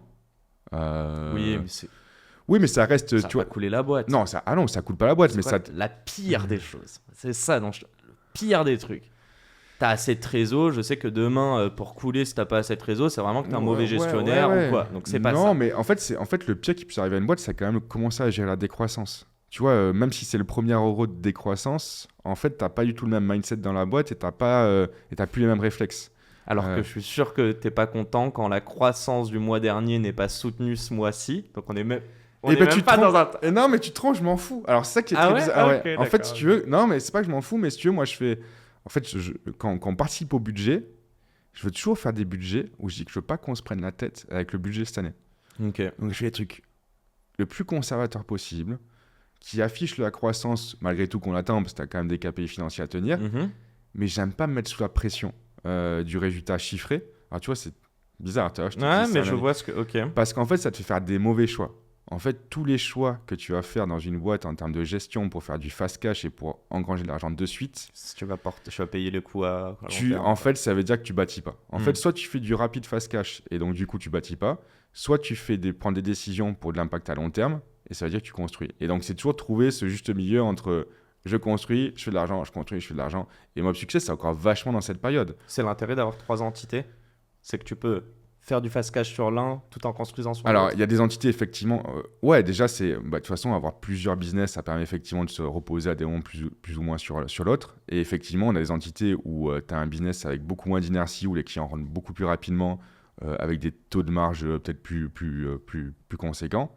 Et tu as finalement ce qu'on va appeler le vaisseau amiral aujourd'hui, qui est Wiley, donc l'activité Drive to Store. Qu'est-ce qui te fait rire? C'est vaisseau amiral? Bah oui, le vaisseau amiral. Je vois le geek, mais vas-y. En tout cas. Et donc, le vaisseau amiral, ouais. elle qui est une activité qui demande beaucoup plus d'investissement technologique, qui demande beaucoup plus de vision. Le cycle de vente à un client, tu vois, ça va être entre 6 et 18 mois. Donc, mais ouais, il reste très longtemps derrière. Mais il reste très longtemps derrière et c'est des clients avec des gros volumes d'affaires.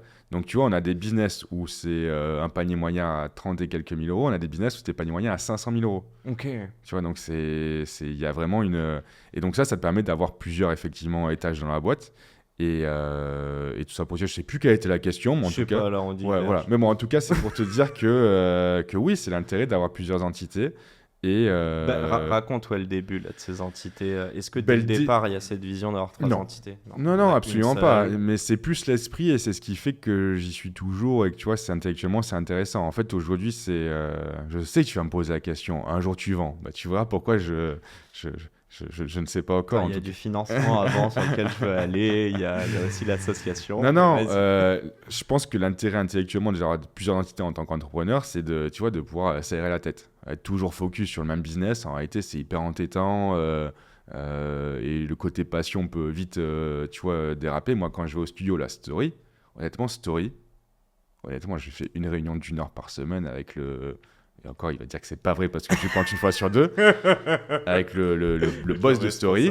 Avec le boss de Story, tu vois, ils sont quand même, je crois, quasiment 60.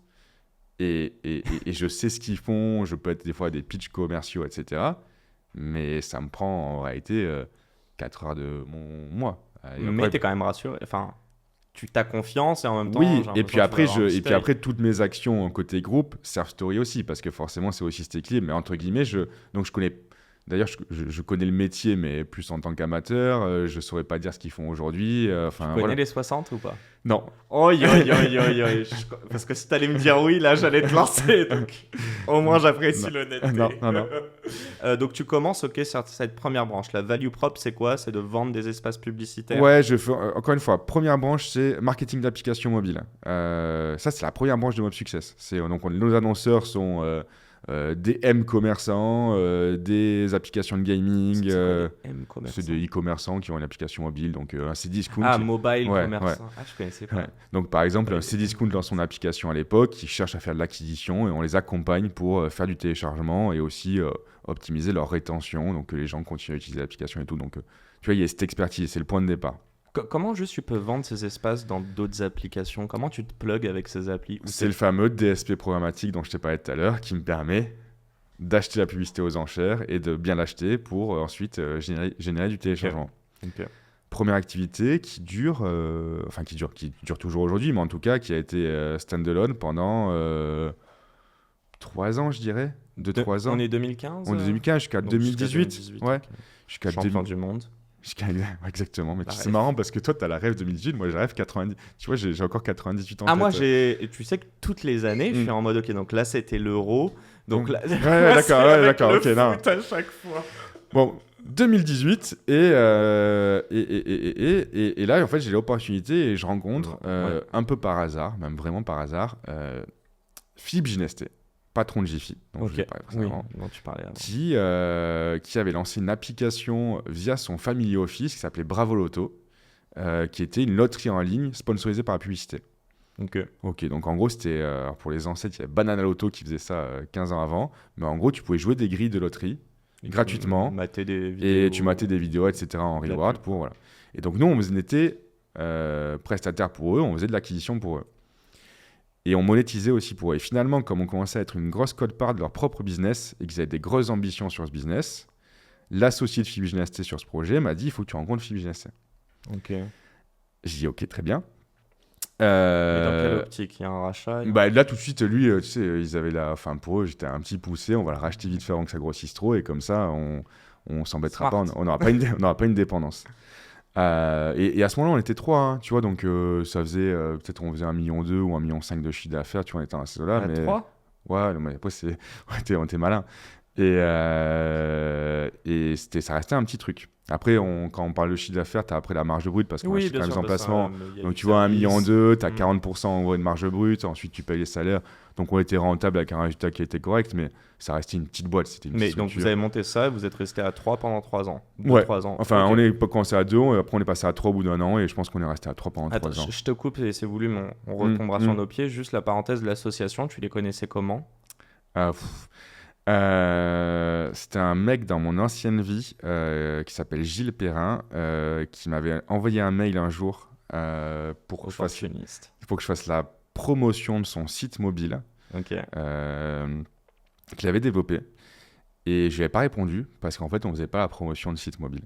On faisait que les applications téléchargeables. Ok, donc toi, tu réponds pas. Hein, Mais je me souviens que j'avais trouvé ça bien fait. Et je lui dis toujours, je fais encore la blague parce que c'est vraiment lui un développeur très back et pas du tout front.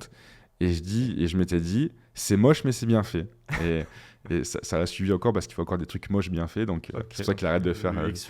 Il arrête de faire du front maintenant. Parce que ça paraît le temps et tant mieux pour nous et pour tous. Mais bon bref. Et du coup, j'avais pas répondu à ce mail.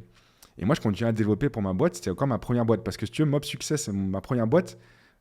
Ça a été concomitant. C'est-à-dire que quand je sentais que la première boîte commençait à plonger, ou en tout cas était sur la fin, j'ai monté concomitamment Mob Success pour me dire, bah oui, parce qu'il fallait que je me paye.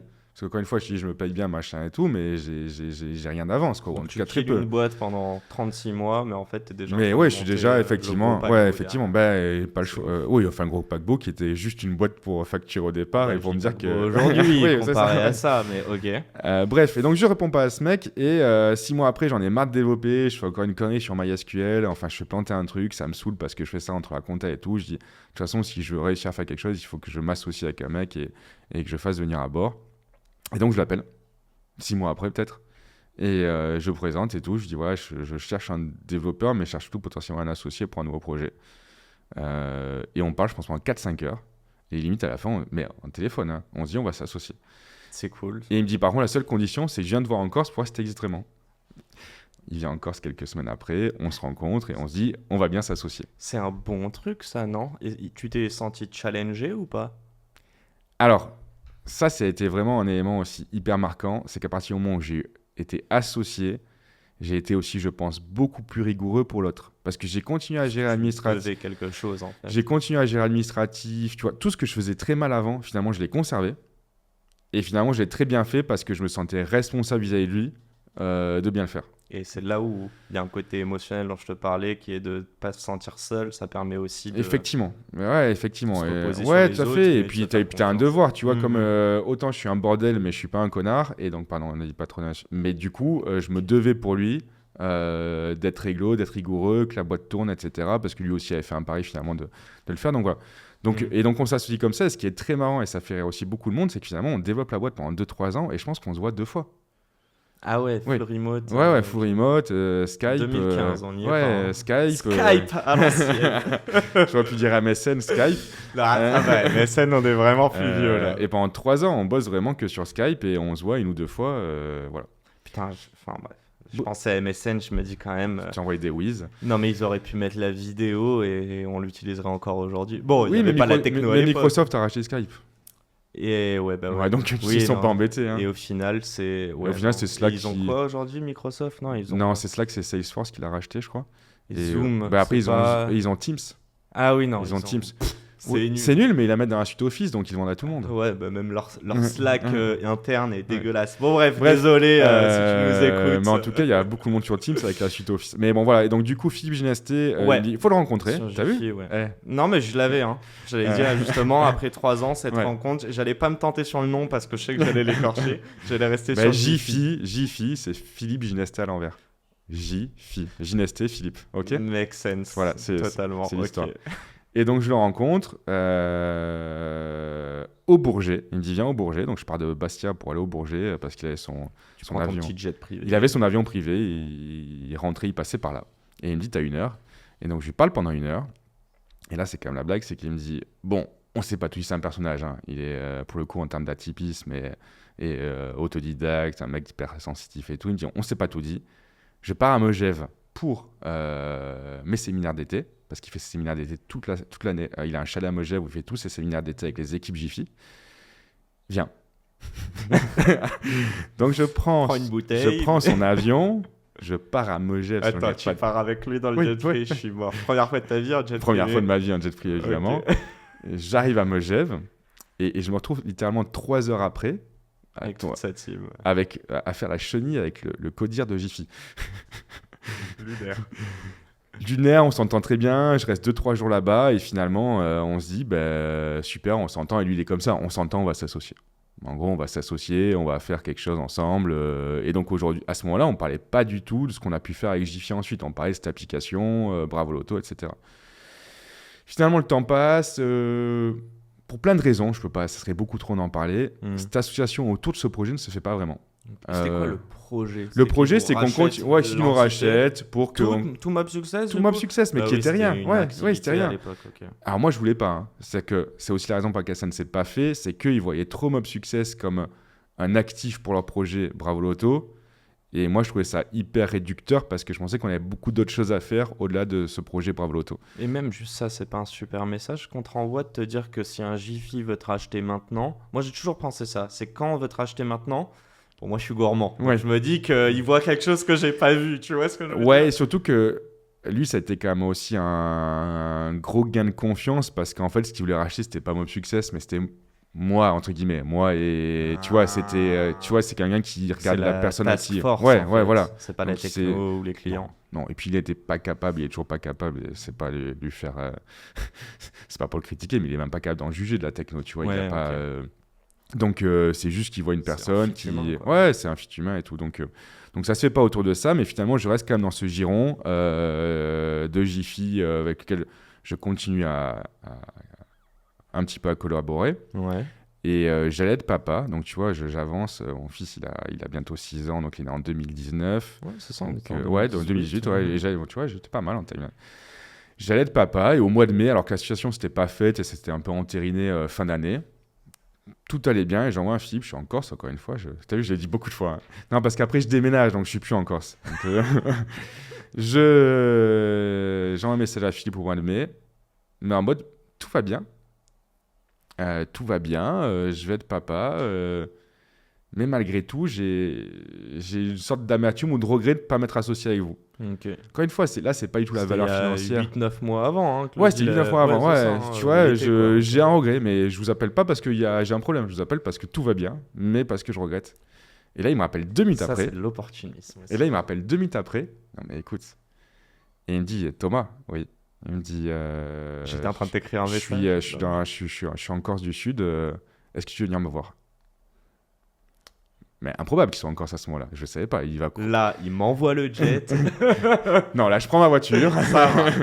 Je prends ma voiture, je descends en Corse du Sud sur un joli petit bateau et pendant quelques jours. Et on réécrit un scénario d'association ensemble. Et là, beaucoup plus lié finalement à notre savoir-faire qu'à Bravo Loto, beaucoup plus entre guillemets en respect, aligné avec la vision, aligné en intérêt et tout. Et donc, c'est le moment où on a fait en fait rentrer le Family Office au sein du capital de Mob Success comme un partenaire financier et industriel entre guillemets parce qu'ils avaient quand même les anciennes Jiffy qui allaient devenir en fait notre énorme terrain de jeu pour les années qui ont suivi. Pas de Jiffy, pas de Mob Success Group. Compliqué à dire, mais c'est de l'opportunité. Mais en fait, encore une fois, je pense que pas de rencontre avec Philippe Ginesté, pas de Mob Success Group. Ouais. Voilà. Okay. Je parlais même pas de Jiffy ou d'opportunité business. Ouais, parce que ça mais il a planté la graine. C'est une personne qui est hyper épatante et c'est un peu la première fois que je ressens ça. C'est hyper étrange. C'est quelqu'un qui envoie beaucoup de force sans le vouloir. Enfin, il y a des mecs qui font les motivation speech, machin et tout. Vas-y, tu vas gagner. Il fait rien, il dit rien. C'est un comportement, c'est une attitude, c'est ce qu'il dégage. Il envoie. En fait, on a l'impression d'être baqué. Et moi, encore une fois, il y a un truc un peu bizarre, c'est que j'avais perdu mon père quelques années auparavant. 2000. Pas durant 2000, je fais des bêtises, 2017. Okay. Donc, tu vois. Un an avant. Ouais, non, en 2015, j'ai une bêtise. Non, en 2015, j'ai perdu au moment où Mob Success ça s'est créé. Ok. Donc, tu vois, 2-3 ans après, voilà. Donc finalement, Tu vois, il y a aussi un petit côté père spirituel, même si on n'a jamais une connivence, tu vois, on a une intimité, mais en tout cas, ça me redonnait de la force d'avoir quelqu'un. Et puis pour moi, c'était une évidence qu'un mec qui était autodidacte, un peu fou, je suis désolé de le dire, mais qui a une certaine folie, un certain utopisme, tu vois, un sens un peu du grandiloquent, etc., me fasse confiance. Je me dis, c'est sûr que c'était mon seul destin, en fait. Tu t'es pas reconnu en lui? Parce que tu parles de folie, mais tu disais aussi au début que tu étais un peu marginal. Ouais, si, je me suis reconnu sur plein d'aspects. Si, je me suis reconnu sur plein d'aspects. On a des vraies différences aussi. Et puis, on a un parcours qui est malgré tout différent parce que lui, son histoire est folle aussi pour le coup. Mais ouais, c'était un sentiment, une sorte de soupape de sécurité dans l'entrepreneuriat, de te dire, ouais, t'es un mec comme ça à toi qui te fait confiance. Et après, je me disais, même si ce projet marche pas, tant que t'as sa confiance, tu pourras faire d'autres choses avec lui, tu vois. Donc, il y avait quand même un côté... Donc, pas d'échec, mais de l'apprentissage. Voilà, pas d'échec d'apprentissage. Donc, non, super rencontre. Okay. Et finalement, c'est là, c'est ce qui a été déterminant sur nos activités, c'est qu'à partir du moment où on a découvert, en fait, le groupe et Jiffy, qui était le vaisseau amiral, qui était déjà un groupe de 500, 450 magasins à l'époque, en forte croissance, super business, notoriété de marque énorme, Jiffy. C'est une des deuxièmes marques les plus connues derrière Ikea en France. Enfin, donc, un énorme terrain de jeu, hyper bien réparti sur le territoire, mais très peu digitalisé sur sa communication, encore très dépendant, entre guillemets, du prospectus papier dans les boîtes aux lettres. C'est le fameux truc que tu reçois, un peu de télé, que tu reçois plus d'ailleurs, enfin qu'on reçoit de moins en moins en tout cas. Donc voilà, donc vraiment plein d'enjeux de digitalisation de la communication. Et c'est finalement ce mariage entre une boîte tech, marketing performance, même si c'était autour des applications, comment faire un spin-off de savoir-faire de cette techno pour être au service de Jiffy dans sa communication dans un premier temps. Ça a été des use cases Jiffy sur les 3 branches. Alors tu vas comprendre, ouais, à ce moment-là, on a le marketing d'application, mais ils n'ont pas d'application directement de côté Jiffy. Par contre, ils ont des magasins, 450, et donc il y avait un business qui se lançait qui s'appelait le Drive to Store à l'époque, enfin qu'on appelle toujours un peu le Drive to Store, mais et donc finalement on a pris cette voie, mais on a voulu le faire aussi un peu différemment, et surtout comparativement avec les concurrents du moment. C'est que les concurrents étaient très orientés comment faire du drive to store, enfin comment monter un produit qui va rendre service à l'agence média, qui va elle-même vendre à l'annonceur. Et nous, et donc du coup, c'était très... Comment non, mais la secret sauce pour que les gens bougent leurs fesses. Non, mais si tu veux, c'est surtout que eux, c'était très lié à l'écosystème de la pub, alors que nous, on a monté un produit qui était très retail-centrique, où on a vraiment pensé retail. Moi, j'ai eu la chance vraiment de vivre au sein de Jiffy pendant quasiment un an et demi. J'y allais hyper souvent, ils sont à Villeneuve-sur-Lot, je discutais avec eux, tu vois, donc j'avais plein de feedback de comment penser un retailer, c'est quoi son mode de fonctionnement, comment tu dois le rassurer, qu'est-ce qu'il fait traditionnellement, finalement, quelle est sa communication historique qui fonctionne. Et donc, ça a été un énorme apprentissage. Déjà, on a eu un gain de chiffre d'affaires important, ce qui nous a permis de commencer à recruter des équipes. On a eu un terrain de jeu fantastique parce que, tu vois, c'était des vrais budgets, donc tu peux tester des vraies choses et tu peux avoir des ambitions sur les campagnes que tu lances. Ils faisaient de la vente en ligne ou pas du tout Non, pas du tout. Ils l'ont lancé pendant le Covid c'est notre histoire. Mais... c'est pas notre podcast. Ok, j'ai compris. Non, parce qu'en fait, on a monté leur site e-commerce de vente en ligne pendant le confinement, un peu par hasard, parce qu'ils avaient besoin d'une solution. Et c'est une histoire de dingue. Ça a craché ou ça a explosé? Ah non, mais ça a été énorme. On a fait un site en une semaine. C'est pas une blague, hein, vraiment custom, parce qu'il y avait bien juste souci de gestion de stock et tout. Donc un truc vraiment juste pour pouvoir émettre ta prise de commande. Et je crois que ça a fait, je peux pas dire chiffre exact, mais ça a fait plusieurs dizaines de millions d'euros de chiffre d'affaires le premier mois. Le premier mois? Ouais. Donc ils étaient, tu vois, donc ils ont, et tu vois, c'est Philippe qui avait parié sur la personne. Et finalement, Mob Success, c'est encore ça aujourd'hui. Tu vois, du coup, c'est moi qui parle de ma première histoire où je te dis qu'en gros, le Drive to Store se développe comme ça, mais à la limite, c'est pas très grave. Après, Story est né finalement d'un rachat d'une société qui était dans le giron de GPG, donc du Family Office, où l'entrepreneur initial était sortant, c'est pas très bien passé. Family Office a acheté des parts de la société, a investi. Chez Mob Success ? Ouais, tout à fait. Ils sont rentrés au capital en 2018. En même temps quasiment en même temps. Ça faisait partie un peu, tu vois, c'était un peu le deal global. C'est un peu une façon de s'approprier l'histoire. Nous, c'était un vrai pari parce qu'honnêtement, tu vois, c'est pareil. Tu l'as pris parce que Jiffy est rentré et que c'était un montage Oui, financier. oui, et puis parce que surtout, je ne savais pas lever des fonds.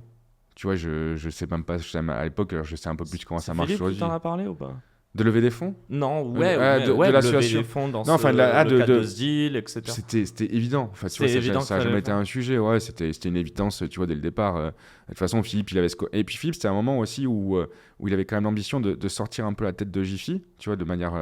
Et en fait, il se disait qu'il avait 5-10 années devant lui pour s'amuser, entre guillemets, avec des participations et son family office. Donc, Ok. tu vois, il a aussi envie de C'est transmettre. son family office? Bah, c'est son family office, bah oui. Quand t'as Jiffy, t'as un family office. Est-ce que c'est au premier client, Jiffy? Plus maintenant. Mais au tout début, oui. Au tout début, oui. Ok, et c'est ma dernière question là-dessus. À qui ça a mieux servi cette opération? À Philippe ou à Thomas? Et je parle d'humain. D'humain lié au business, etc. Humain, très certainement à moi. À toi, Parce tu que penses? moi, il a changé mon histoire et lui, j'ai pas changé son histoire. Il part peut-être à la retraite plus reposé qu'il ne le pensait il y a quelques années, non? Je sais pas, je te non, pose la non, question. mais si tu veux, ton impact. Il a découvert le digital en Ouais, 2020. non, je pense qu'honnêtement, enfin, tu vois, c'est difficile si on parle d'un point de vue chiffré, si on va faire les comptes à la fin, je pense qu'en tout cas, ça a été une opération bonne pour tout le monde et que ça a permis aussi à Jiffy. Mais encore une fois, on n'était pas seul, hein, tu vois, parce qu'ils ont eu aussi une super équipe marketing qui était aussi innovante à ce moment-là, qui a été recrutée. Enfin, tu vois, c'est de la co-construction. On était un prestataire pour une enseigne qui est aussi très structurée. Donc, mais en tout cas, je pense que ça a été un bon pari pour lui, pour l'enseigne et pour s'approprier ces sujets. Et je pense que ça a été et moi, en termes d'impact humain et de trajectoire entrepreneuriale, ça a été énorme. Alors qu'au final, au début, on parle de quasiment pas d'argent. C'est une rencontre. Hein, Je t'ai interrompu, du coup, tu me disais qu'il y a eu le rachat. Ouais, donc on de parlait Story, Jiffy, enfin l'ancêtre de Story. ensuite, Ouais, il y a voilà, le voilà. rachat Donc à ce moment-là, 2018, vous l'avez compris, on Il y a a encore un autre rachat. voilà, on a l'activité de marketing d'application, on lance l'activité Drive to Store, et finalement, on a l'opportunité de reprendre ce qu'on appelait un studio à l'époque qui s'appelait Richie, un entrepreneur qui sortait de l'aventure, c'était une boîte qu'il avait fondée dans sa family office, et qui faisait des pubs pour Jiffy, des pubs sur les réseaux sociaux. Et comme on gérait bien Mob avec eux, ils nous proposent de reprendre cet actif en associé pour essayer d'en faire quelque chose. Et nous, on se disait qu'on avait de toute façon le premier client de cette société serait Mob Success parce qu'on créait déjà des assets graphiques qu'on sous-traitait à l'époque par une société externe. Donc c'était une acquisition verticale. Ouais, c'était très logique. Mais en fait, si on a réussi aussi, c'est parce qu'on avait un super patron pour la BU qui s'est lancé. Ok. Qui a géré tout ça, qui avait déjà fait ça précédemment et qui a réussi en l'espace, tu vois, je pense qu'on l'a racheté en 2019, je sais plus, ou 2020, et tu vois, on est en 2024, et donc en 4 ans, il a passé la boîte de 2 personnes à 60 personnes. Moi, je le vois, mais j'ose espérer que c'est lié au CA, on est d'accord? Ah oui, bien sûr, oui, non, mais oui, tu vois, parce que ça peut rien dire oui, aussi. Oui, non, ouais. 60 personnes, combien de startups pardon. Ouais. 500, Alors, effectivement, tout modèle Mob Success repose sur un modèle rentable. Bah donc, oui. Rentable since day one. Ouais. Ok, donc l'OP qu'il y a eu avec le Family Office. Tiens, j'ai cette question. T'as fait un cash out ou pas? Non, absolument pas. T'as jamais senti d'argent depuis le début de Mob Success? Quelques dividendes à 2 ou 3 époques. Il n'y a pas un moment où c'est important pour toi de cash out de l'argent? Ouais, ça va l'être, mais c'est pas encore le moment. Non, c'est pas encore le moment. Ton salaire te permet de vivre. Voilà, je suis vraiment, honnêtement, j'ai quand même une situation qui est hyper privilégiée. J'ai pas besoin de plus, entre guillemets. Tu vois, mais même Philippe, il t'a pas dit de le faire. Je veux dire, par exemple, d'un entrepreneur qui en plus est investisseur à un autre, en général, on recommande un petit peu mais lui, alors, il est un peu comme ça aussi. C'est que lui, il a eu plutôt tendance à se reluire en permanence. Tu vois, parce qu'il a eu, en fait, il a eu une histoire aussi assez folle à un moment donné. Je suis désolé, c'est moi qui vais du coup devoir parler d'un truc parce que du coup, je me rends compte quand je parle de tout le monde, j'ai quand même pas parlé de Xavier. Parce que Xavier, c'est important d'en parler. Parce que Xavier Dupont, qui est le... Regarde l'heure, quelle heure il est, il est quelle heure? Ouais. Waouh, ça va hyper long. Il est midi moins 5. Non Bah, du coup, il fallait vraiment que je parle de Xavier parce que Xavier.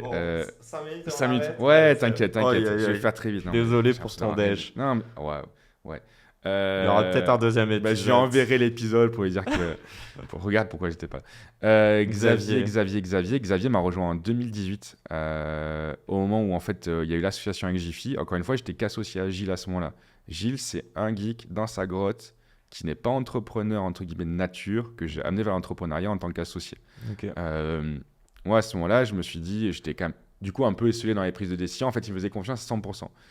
J'ai appelé Xavier, qui était en fait un client que j'avais eu à 19 ans, qui a eu un parcours très classique, société de consulting, après, enfin très classique, mais malgré tout brillant, où ensuite il a été DG d'une filiale d'un jaune, ensuite il a été DG de chez Digitic à Marseille, qui est la billetterie en ligne. Donc super parcours. Un coup de cœur humain quand j'avais 19 ans énorme, quelqu'un qui a jamais fait de jeunisme. Tu vois, moi j'en ai quand même beaucoup souffert du jeunisme parce que je prétendais entreprendre quand t'es quand même encore un gamin. Tu vois, j'ai toujours essayé de faire plus vieux, j'ai réussi, j'ai eu les cheveux blancs très tôt. Comme quoi, tu vois, le mental influence quand même malgré tout ton physique parce qu'a priori, j'ai. Bref, et tout ça pour dire que donc, du coup, je lui ai proposé de rejoindre l'aventure en 2018. Et puis après, de manière plus, on va dire de manière plus full-time en 2021. Et tu disais aussi quel est le rôle d'un associé tout à l'heure, tu vois. Donc, Gilles, ça a été ça a été un peu le génie technique de tout ça parce que moi, j'avais vraiment lâché le code à ce moment-là. Il a quand même construit beaucoup de choses. Et c'était la personne qui m'a amené la rigueur, en tout cas le devoir d'être rigoureux. Et Xavier, c'est les BU, c'est... Xavier, c'est deux choses. C'est déjà, il connaît la grosse boîte. Donc malgré tout, tu vois, il a quand même ce truc-là de savoir comment ça fonctionne. Et surtout, c'est la confiance. Tu vois, c'est de se dire, en fait, on n'a jamais des arbitrages vraiment. Moi, il me fait full confiance aussi. Mais en fait, il valide. Enfin, il dit, ouais, ça c'est pas con, ouais, t'as raison, ouais, machin, ouais, truc. Et inversement, je peux le faire aussi. Et il challenge, mais no hard feelings, quoi. Ouais, non, mais c'est facile. C'est l'accent. Ouais, c'est très bon, j'ai le même que toi. Donc voilà, donc c'est aussi l'autre pouvoir d'un associé, c'est aussi quelqu'un qui te donne confiance. À deux, t'es quand même toujours plus fort. Et même dans des moments de tension, soit avec tes équipes, soit avec des partenaires ou avec ton actionnaire, bah, tu vois, la double tête, ça a quand même aussi du sens parce qu'à un moment, il y en a un qui peut aussi faire le pas, faire les choses différemment pour que ça se passe mieux. Tu peux pas faire l'unanimité, tu peux pas être une personne qui incarne entre guillemets tous les courants de pensée. Et tu peux pas, je sais pas si les 180 employés arrivent à s'identifier tous au gourou aux cheveux gris. Non, je rigole, mais tu vois, parfois, surtout la tech, faut qu'elle soit s'identifier agile aussi, j'imagine. Ouais, mais après, la tech est quand même très cool avec moi parce qu'ils savent que j'ai le backup. Voilà, je sais qu'ils savent que j'ai quand même un backup tech. Mais effectivement, tout ça fait que oui, on ne peut pas s'identifier à la même personne, on a besoin d'avoir plusieurs incarnations et aussi plusieurs. Je ne sais pas tout faire. Et Xavier sait faire des choses que je ne sais pas faire ou que je n'aime pas faire. Je te pose quelques petites questions, on termine sur ça. Rapide, hein. Je t'ai rien dit, tu sais que je t'ai raconté 10% de tout. Mais je sais, en fait c'est simple, tu vas très vite comprendre. Parce que si tu vas me raconter 10%, en fait je pense qu'il est intéressant. Moi ce qui m'intéresse le plus c'est vraiment le lancement. Plus on a fait killer la boîte et remonter Mob Success. Déjà s'il faut faire un épisode 2 on le refera. La question est hyper simple, est-ce que tu peux me faire en 3 points les gros milestones atteints d'un point de vue CA? Donc juste qu'on comprenne, notamment après Jiffy. Ouais. En gros, c'est 30, je pense qu'on fait à peu près 30% de croissance annuelle en termes de chiffre d'affaires. Ok. Ce qui nous amène cette année autour de 50 millions consolidés groupe. Ok. Voilà. Et en gros, on doit continuer à faire une croissance dans ces eaux-là dans les prochaines années. Donc l'objectif, le tournant, c'est 2018. Il y a quand même eu un gros tournant. Il y a eu un tournant en 2018, mais finalement, tu regardes, on a été pas mauvais avant. Hein, parce que finalement, les taux de croissance... Alors effectivement, il y a eu un événement marquant. Mais finalement, tu vois, je crois qu'on fait première année 700, 1,4 million de 4. Et d'un coup, on fait peut-être 7. Ouais. Tu vois, d'un coup, on fait peut-être 7. Et oui, mais avec un invest. Oui, voilà. Aussi, ouais. Et là, la vraie target, tu vois, on n'en parle pas trop finalement, c'est ce qu'ils appellent le centaure. Là, tu vois, les 100 millions de chiffre d'affaires.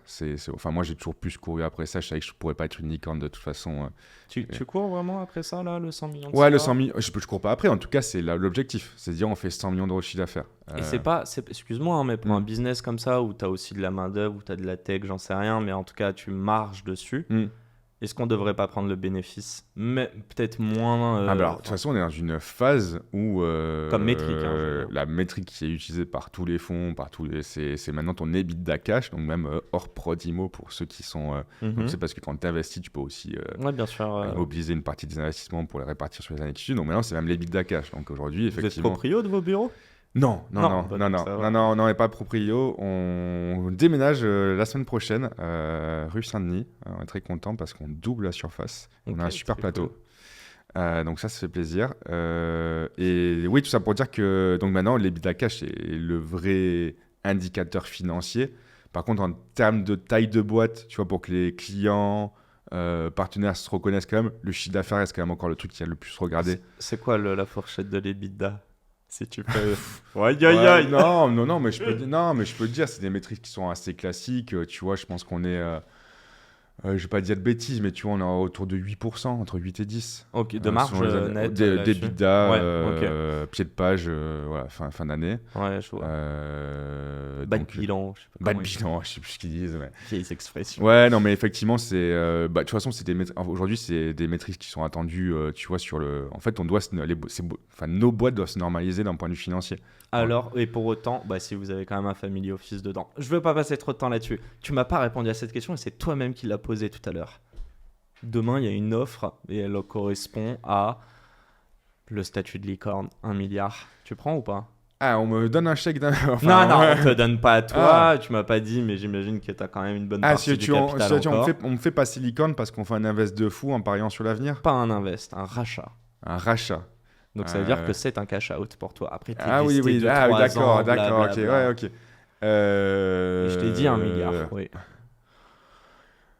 1 milliard, enfin, il faut pas que je dise ça parce que si on veut me racheter, on proposera pas 1 milliard. Si tu fais 100 millions de chiffre d'affaires, tu vas pas être très long. Non, mais 1 milliard, honnêtement, d'un point de vue même éthique, de respect de l'argent, ça serait absolument fou de le refuser. Enfin, c'est-à-dire que parce que ça les vaut pas. Donc, j'ai cru que tu allais me dire je refuserai parce que ça les vaut pas. Non, mais ça les vaut pas et j'ai même pas, pour l'instant, je peux pas avoir la prétention de les valoir un jour. Tu vois, je peux avoir la prétention de valoir peut-être 150, 200 millions dans les 5 ans à venir. 1 milliard too much. Mais 1 milliard. Même un 150, 200 millions pour toi, sachant que tout de suite, non. Alors ça, par contre, tout de suite, non. Mais pourquoi? Parce que tu comptes les faire dans peut-être parce que je compte les faire dans les 5 années à venir, on va dire.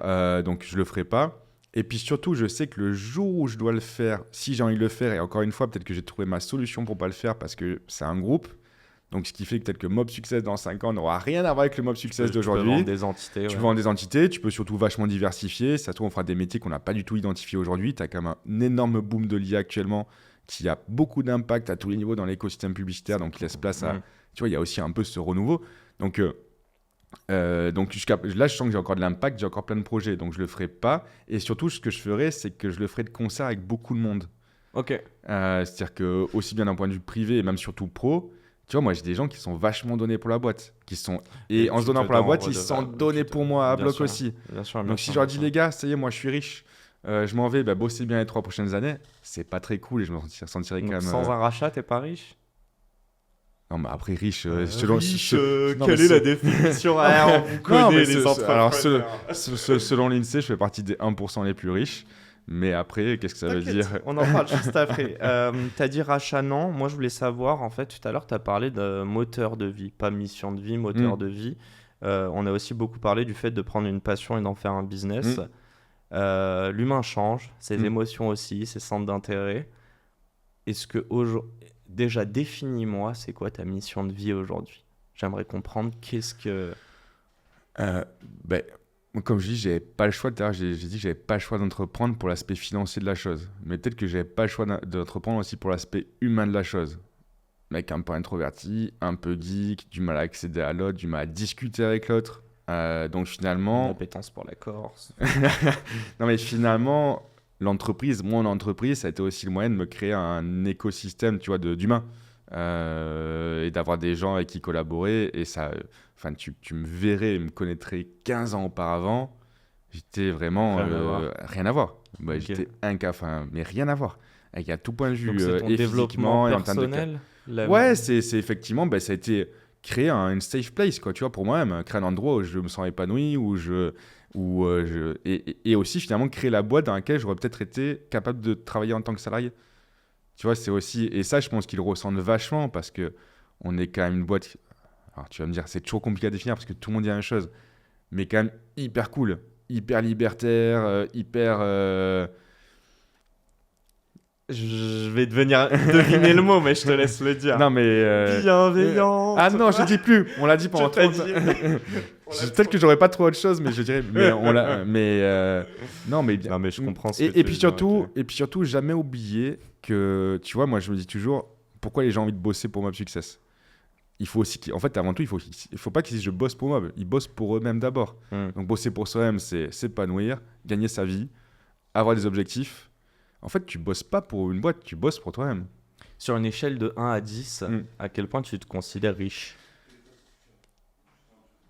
Ah, excuse-moi, j'ai oublié de dire, c'est question du tac au tac. Ouais, non, 5. Sur une échelle de 1 à 10, à quel point tu te considères heureux? 6. Sur une échelle de 1 à 10, à quel point ton job d'entrepreneur t'apporte du sens dans ton quotidien personnel? 9. Et sur une échelle de 1 à 10, à quel point ce quotidien d'entrepreneur est difficile ou te demande de l'effort? 1. 1? Ouais. Ok. Et moi, c'est un peu ma dernière question. Je n'ai jamais posé celle-ci, mais après toutes les personnes que tu as rencontrées, et je suis sûr que tu as des références en termes d'entrepreneur, en termes d'humain. C'est qui la personne avec qui tu aimerais partager un dîner ou un podcast, peu importe? Ce serait qui cette personne-là?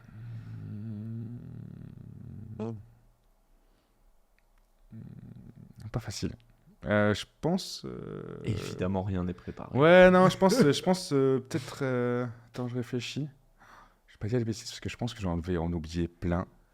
Mais peut-être Xavier Niel. Xavier Niel? Ouais. Et ce serait quoi, ce serait quoi le sujet que tu aimerais aborder? Non, en fait, tu sais, j'ai pas son 06. Ouais, non, mais je dis Xavier Niel parce que finalement, je connais pas forcément, je connais peu son histoire. Mais en tout cas, je me suis raccroché parce qu'il a aussi, tu vois, si tu veux, entrepreneurial où il part d'un business un peu con, du Minitel, etc. Oui.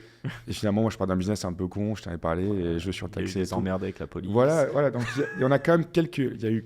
Quelques points communs. Ouais, c'est très présomptueux parce que je suis pas assez point commun. Mais en tout cas, on a eu un parcours entrepreneurial qui se ressemble, et je trouve qu'il est, en tant qu'entrepreneur français, il a fait quand même du hardware, il a quand même révolutionné l'industrie. Je pense qu'il est méga intelligent, il est hyper agréable quand il discute. Moi, je trouve hyper. Tu vois, il est très plaisant à écouter. Donc, c'est juste pour passer un bon moment et je trouvais ça cool, quoi. Les amis, vous pouvez ne pas avoir le bac. Vous pouvez être déscolarisé à 17 ans. Vous pouvez vivre des choses comme la perte de votre papa. Vous pouvez planter une première boîte tout en remontant une deuxième et faire partie des 1% les plus riches selon l'INSEE. Si ça, c'est pas beau. Non, la chose qui m'intéresse le plus, c'est voir ce que tu racontes qui dénote avec qui tu es. Et je pense que tu es solaire et que tu racontes tout ça et que tu m'as l'air très heureux, en tout cas, ou épanoui. Et non, mais c'est vrai, je trouve ça hyper intéressant. Et on a peut-être passé beaucoup de temps sur d'où tu viens, mais ça n'a aucune importance de savoir qui tu es aujourd'hui si on ne sait pas qui tu étais avant. Oui, enfin, pour moi. Et je t'ai même pas dit, je dois finir là-dessus. On a quand même une nouvelle acquisition. On a une acquisition en juin, mais surtout, on a un nouvel actionnaire qui rentre. Et oui, on l'a pas dit. Allez, il faut quand même le dire. Donc, on va. Alors, je sais pas quand c'est que ça va être diffusé, donc je sais pas si ça va être annoncé. On s'arrangera. Bref, on a un fonds de growth, comme on dit, qui nous rejoint. De comment? De growth. Donc, c'est quoi? C'est la première fois qu'on fait. Voilà, c'est un process ça fait 1 an qu'on est dessus. Donc, on a fait ça de manière hyper cadrée, en mettant en concurrence pas mal de fonds pour. Donc là, c'est cool. C'est nous qui avons eu le choix en plus de notre partenaire. Ce qui est rare. Ce qui est rare. Et c'est aussi la banque Clipperton qui nous a accompagnés, qui nous a permis ça. Et puis la boîte qui était attractive qui nous a permis ça. Et donc, on a un super partenaire qui arrive, qui s'appelle Ciparex, et qui rentre dans le capital de la société. Nous, c'est une opération où c'est un moment, en plus, on se relue, tu vois, donc on cash out pas, on est là pour prendre encore plus de poids, le management, plus de poids. On associe des key people de la boîte. Trop cool. Donc, c'était aussi un enjeu et qu'on traîne depuis pas mal de temps, une sorte de dette morale qu'on avait et qu'on n'a jamais réussi à mettre en place pour 1000 raisons. Et Thomas fait son gros cash-out. Et non, mais justement, c'est ce que je te dis, c'est que je me relue. Donc, tu remets de l'argent au pot. Tu remets de l'argent au pot, je me réendette même un petit peu. Donc, tu vois, j'y crois beaucoup. Et c'est surtout un super partenaire qui fait qu'on ouvre un nouveau chapitre parce que c'est aussi plus de moyens pour de la croissance externe et pour des acquisitions. Jusqu'à présent, tu vois, tu veux des chiffres, on a fait des acquisitions, on parle de moins de 2-3 millions d'euros. Tu vois, c'est des trucs... Non, mais... Tu vois, quand tu entends les gros chiffres de la presse, limite, tu le dis à un journaliste, il ne reprend pas, il s'en fout un peu. Là, tu vois, c'est des acquisitions qui seront 5-10 fois plus conséquentes. Ils ont mis combien? C'est pas indiscret le fond? Ou combien tu comptes annoncer? En tout cas, alors, c'est une augmentation de capital. Ouais, en fait, c'est les tailles de tickets qu'ils mettent. Donc, c'est un fonds qui, tu vois, c'est un fonds de 300 millions de mid-cap qui met des tickets entre 10 et 30 millions d'euros. Et dis-toi qu'on est dans la fourchette du milieu. On est d'accord, juste il paraît que c'est pas, ils n'ont pas leur VC Xange, c'est tout à fait. Ouais, ils sont pas loin de nos bureaux et franchement super partenaires et plutôt bon fond. Ouais, et puis de l'humain aussi, des gens qui nous ont hyper conquis et très bizarre. Et je termine là-dessus, mais du coup, Vas-y. parce que j'aurais pu te parler du process, mais tu vois, c'est des gens, et c'est là où tu vois et Mob Success, c'est aussi un peu ça, c'est une capacité à s'approprier des sujets. En fait, que tu connaisses, que tu saches pas, que tu saches. En fait, tu as la capacité intellectuelle, tu vois, de vite t'approprier un sujet, de te renseigner. Et eux, on les a vus une première fois, on a fait ce qu'on appelle des coffee meetings, tu en fais 15 dans la semaine, tu rencontres 15 mondes, tu en parles 2 heures. On vous avait presque oublié. Je suis désolé, on vous avait presque oublié. C'est-à-dire que, tu vois, ils nous ont. Okay. Ils Donc, n'étaient pas ils ont pas experts. frappé. Non, ils n'étaient pas experts du domaine, ils n'étaient pas Hmm. experts. Mais après, ils ont bossé. Et là, Et 2 mois après, ils connaissaient la boîte mieux que nous. Enfin, je grossis très, mais. Et surtout, ils connaissaient le secteur, ils avaient compris le secteur, les enjeux. Donc, voilà, c'est pour dire qu'on est très content de les accueillir. C'est une super opportunité pour nous. Un nouveau chapitre qui s'ouvre. Et j'espère que ça va nous aider d'aller encore plus vite. j'adore parce que dedans, tu dis en gros, et je t'en avais parlé tout à l'heure, et pareil, j'en parle aussi lors des entretiens aux gens, en tout cas qui nous écoutent, mais l'association, ça fait plaisir d'être challengé. Ça fait plaisir Ah, mais d'avoir un évidemment. fond qui te dit ah ouais, cette KPI, nan, Mais nan, nan. évidemment. Et la deuxième chose, moi j'adore dire ça, mais j'en suis convaincu. Je te pose la question, dis-moi si tu es d'accord. Est-ce que le travail et là couplé à l'humilité ne sont pas 10 fois plus forts que le talent? Ah, mais c'est. Oui, certainement. Oui, oui, non, sûrement, sûrement. Allez, Sûrement. Non, mais c'est Messi Ronaldo, quoi. C'est. Donc C'est- t'es non, plutôt c'est- Ronaldo que Messi? Non, honnêtement, j'ai pas la. Il y en a un, on dit qu'il a plus de talent, mais il arrive pas à ce niveau-là s'il travaille pas. Oui, c'est non, mais bien sûr, mais c'est vrai qu'il y a le truc qui est un peu plus inné, intuitif. Moi, je suis plus un intuitif qu'un bosseur. Ok. Hein. Ouais, je suis plus. Enfin. Je Bah, sais tu pas. peux être, moi, en fait, ce que je veux dire, c'est que tu peux être intuitivement passionné d'un projet, d'un domaine. Mm. Donc, ça, c'est on te presse Ouais. la personnalité ou quoi. Mais le travail, c'est pas donné à tout le monde. Et c'est Ouais, ce qui oui, fait la c'est diff sûr. pour Et moi. puis c'est vrai que l'humilité, des fois, vient un peu en contradiction avec la confiance en soi. Et moi, tu vois, j'ai confiance en moi. Mais par contre, j'estime être relativement humble. Et surtout qu'il y a encore plein de gens qui me disent maintenant, bravo, t'as réussi. Mais j'ai l'impression qu'on me dit, t'as réussi au moment où j'ai fait le quart d'un marathon. J'allais te dire, Donc, quand tu signes un deal comme ça, Hmm. tu repars dans ta tête, t'es au moins pour 5-10 ans là encore. T'es Ouais, pas prêt ouais, de oui, partir. oui, oui. Mais surtout que et puis surtout que là, le soir où j'ai signé, j'ai un petit moment de bad parce que je me dis, putain, ça y est, j'ai passé l'étape. Mais en fait, enfin, tu vois, un peu une bizarrerie, tu vois, c'est comme petit côté. Mais à la fois, j'ai déjà oublié le lendemain et je suis déjà sur Ouais, le t'es mois de gros. janvier Ok. 2025. Et voilà, donc. Bon, soit on fera un deuxième épisode, soit non, on se mais reparle je dans mérite pas 5 toute cette attention. Hein, si on verra, on fera. Et t'as une idée de combien de temps ça fait? Je pense que ça fait une bonne heure et demie d'après. Ouais, ça fait 1 heure et demie. Mais tu vois, Bon, merci Bon. à tous de nous avoir écoutés, Merci surtout beaucoup, en tout merci cas. à Merci toi, à toi. cher Thomas. c'est très agréable. Et puis, franchement, je le dis, hein, moi, le but, c'est que ce soit une conversation humaine. On n'est pas sur une masterclass Ouais, de tout à comment fait. tu passes de Ouais. 3 à 180 Mm. employés. Je trouve ça hyper intéressant de comprendre une personne qui nous raconte son passé tout en Hmm. nous disant qu'il Oui. est quand même, qu'il a des belles OP, etc. Mais voilà, le but, encore une fois, c'est que vous tous qui nous écoutez, que vous puissiez vous identifier en fait au parcours de nos invités. Et j'ose espérer que Thomas, j'en suis convaincu, que beaucoup de personnes vont se reconnaître dans ton parcours. Et encore une fois, J'espère. moi, je termine avec ça. Je t'ai dit pas de gros mots. Un grand merde. Bah, Un écoute, grand merde à merci toutes les beaucoup. personnes qui peuvent douter. Grand merde dans vos projets. Et ouais, merci eh à toi, ben, Thomas. à toi aussi, ravi de t'avoir rencontré. Je suis sûr qu'on aura l'occasion de collaborer sur des choses. Oh, bah, si tu rencontres Xavier Niel, n'hésite pas. Allez, un grand merci à Merci vous beaucoup. et à la semaine pro pour un nouvel épisode. Merci. Ciao, ciao.